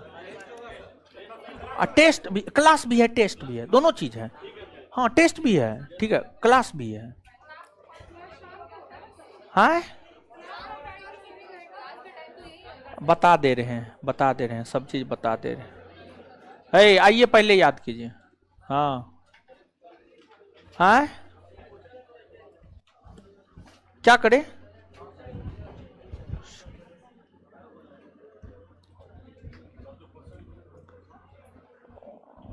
कहाँ है वो तेरी?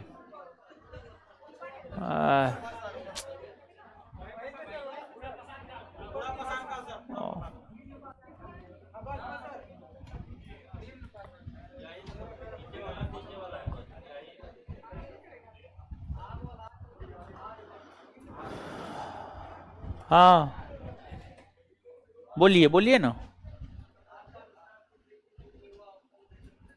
क्या किस युग में हुआ है? निम्न पाषाण, मध्य पाषाण, उच्च पाषाण। निम्न पाषाण होना चाहिए, ठीक है, निम्न पाषाण होगा। बैठिए। हाँ चलिए, तो जो है याद कीजिए, आइए याद कीजिए। हाँ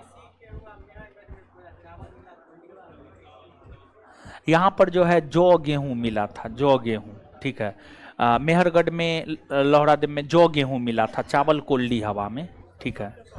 जौ जौ जौ, हाँ मेहरगढ़ में जौ गेहूं मिला था, कोल्डी हवा से चावल मिला था, ठीक है, चावल मिला। समझे? ठीक है, बैठ जाइए। हाँ हाँ हाँ हाँ, हर जगह, हर क्षेत्र में, हर, जैसे कि आप एक बात बताइए, जैसे गन्ना ही है, तो क्या गन्ना पूरे भारतवर्ष में उगता है ना? उत्तर प्रदेश में, तमिलनाडु में, ठीक है, इस सब राज्य में ज्यादा उगता है। जैसे कि आप देख लीजिए कि जो है कपास ही है, क्या हर राज्य में उगता है? नहीं उगता है, अलग अलग क्षेत्र में अलग अलग चीज उगता है, ठीक है। चलिए बैठ जाइए, हल्ला मत कीजिए।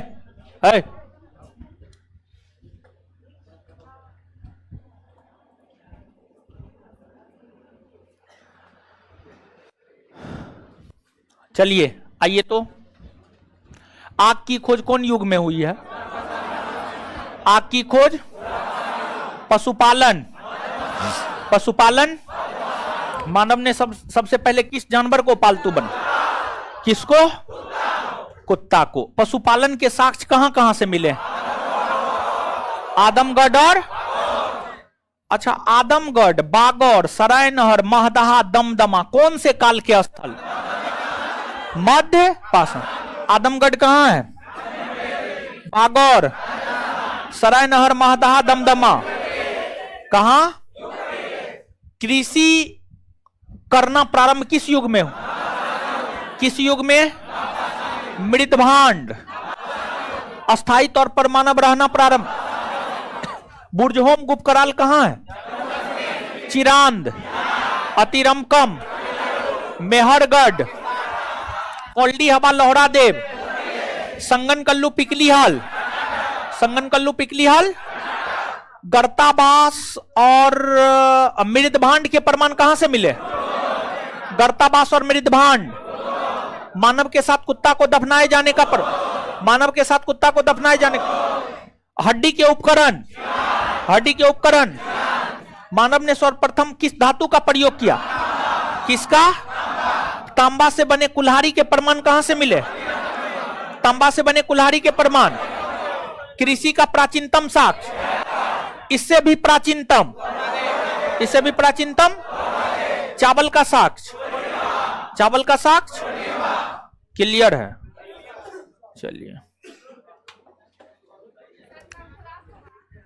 सुनिए ना, बता रहे हैं, सब चीज बता रहे हैं। देखिए, जो टेस्ट होता है, टेस्ट जो है दोपहर में 12:30 बजे से होता है, 12:30 से 1:30-2 बजे तक टेस्ट निपटा दिया जाता है। 12:30 से 2। देखिए शाम में लेना पॉसिबल नहीं हो पाएगा, भीड़ भाड़ रहता है कैंपस में और टेस्ट में बहुत अधिक विद्यार्थी आएगा, हमको पता है, ठीक है। तो इसलिए मैनेज करने में दिक्कत होगा, इसलिए दोपहर का टाइम रखे हैं। तो 12:30 से 1:30 आप आइएगा, आपको क्वेश्चन दे देंगे, 1 घंटा में आप क्वेश्चन बनाइएगा, फिर उसका आंसर मिलवा देंगे, फिर टॉपर को प्राइज भी दे देंगे और उसके बाद जो है आपको उस टेस्ट के डिस्कशन का जो है हार्ड कॉपी हम आपको दे देंगे, ठीक है, हार्ड कॉपी हम आपको दे देंगे। और टेस्ट में एंट्री जो है एडमिशन लेने वालों का ही टेस्ट में एंट्री होगा, अदरवाइज एंट्री नहीं होगा, ठीक है। और ऑनलाइन वाले छात्र नहीं आ सकते हैं, सिर्फ ऑफलाइन जो एडमिशन लिए हुए हैं, ऑफलाइन जो पढ़ रहे हैं वही लोग आ सकते हैं। 12:30 बजे से टेस्ट है, 2 बजे तक निपट जाएगा टेस्ट और उसके बाद जो है 5 बजे से 5:15 और 5:30 के बीच में कभी भी क्लास शुरू हो जाएगा। मान के चलिए 5:15 बजे से जो है आपका कल बायोलॉजी का क्लास होगा। कल बिट्टू झा सर बायोलॉजी पढ़ाना प्रारंभ कर दिए हैं, सिलेबस आपको बता दिए होंगे, चैप्टर भी पढ़ाना प्रारंभ कर दिए होंगे, समझ गए। तो पीडीएफ ऑनलाइन वालों के लिए पीडीएफ डाल दिया गया है, अगर आप बैच परचेज कर लिए होंगे तो आपका पीडीएफ ओपन हो जाएगा, अगर नहीं किए होंगे तो वो लॉक लगा होगा। और ऑफलाइन वाले छात्र बायोलॉजी का जो है आप अपना नोट ले लीजिएगा। तो कल भी क्लास ऑनलाइन ही है। ऑफलाइन क्लास को लेकर सूचना जो है हम आपको टेलीग्राम पे देंगे, देख लीजिएगा। करवाएंगे क्लास 2 घंटा होने दीजिए ना, ठीक है, 2 घंटा होने दीजिए, क्लास करवाएंगे। देखिए क्वेश्चन हम आपके लिए लगा के रखे हैं, ऐसा थोड़े है कि हम तैयार नहीं, हम तैयार हैं, लेकिन पढ़ाते पढ़ाते टाइम ही हो जाता है और टाइम के बाद क्लास नहीं रहे तब ना कि थोड़ा देर खींच भी दे। तो क्लास रहता है अभी, फिर तुरंत 7 बजे से क्लास है, लेकिन क्लास शुरू होगा 7:30 बजे से, समझे। तो आज के लिए जो है इतना ही, धन्यवाद सभी लोगों का। इससे आगे हम लोग अगले क्लास में मिलते हैं। टेस्ट का डिस्कशन इसी में होगा, शाम में जो 7 से 9:30 टेस्ट चलता है, टेस्ट का डिस्कशन इसी में होगा, ठीक है। धन्यवाद सभी लोगों का। हाँ आज होगा, कल वाला डिस्कशन आज होगा, ठीक है। आज टेस्ट नहीं हुआ है, यानी कल वाला टेस्ट का डिस्कशन नहीं हुआ था, इसलिए जो है आज उसी टेस्ट के क्वेश्चन का डिस्कशन करवा रहे हैं, ठीक है। धन्यवाद। क्या और होमवर्क दिए थे ना, ये देख, क्या होमवर्क दिए थे? पुस्तक लेखक पूरा कर लिए हैं, पूरा याद है। विदेशी लेखक भी याद कीजिए ना, पूरा याद कीजिए ना, पूरा याद कर लीजिए, एक साथ पूछ देंगे क्या? चलिए ठीक, धन्यवाद।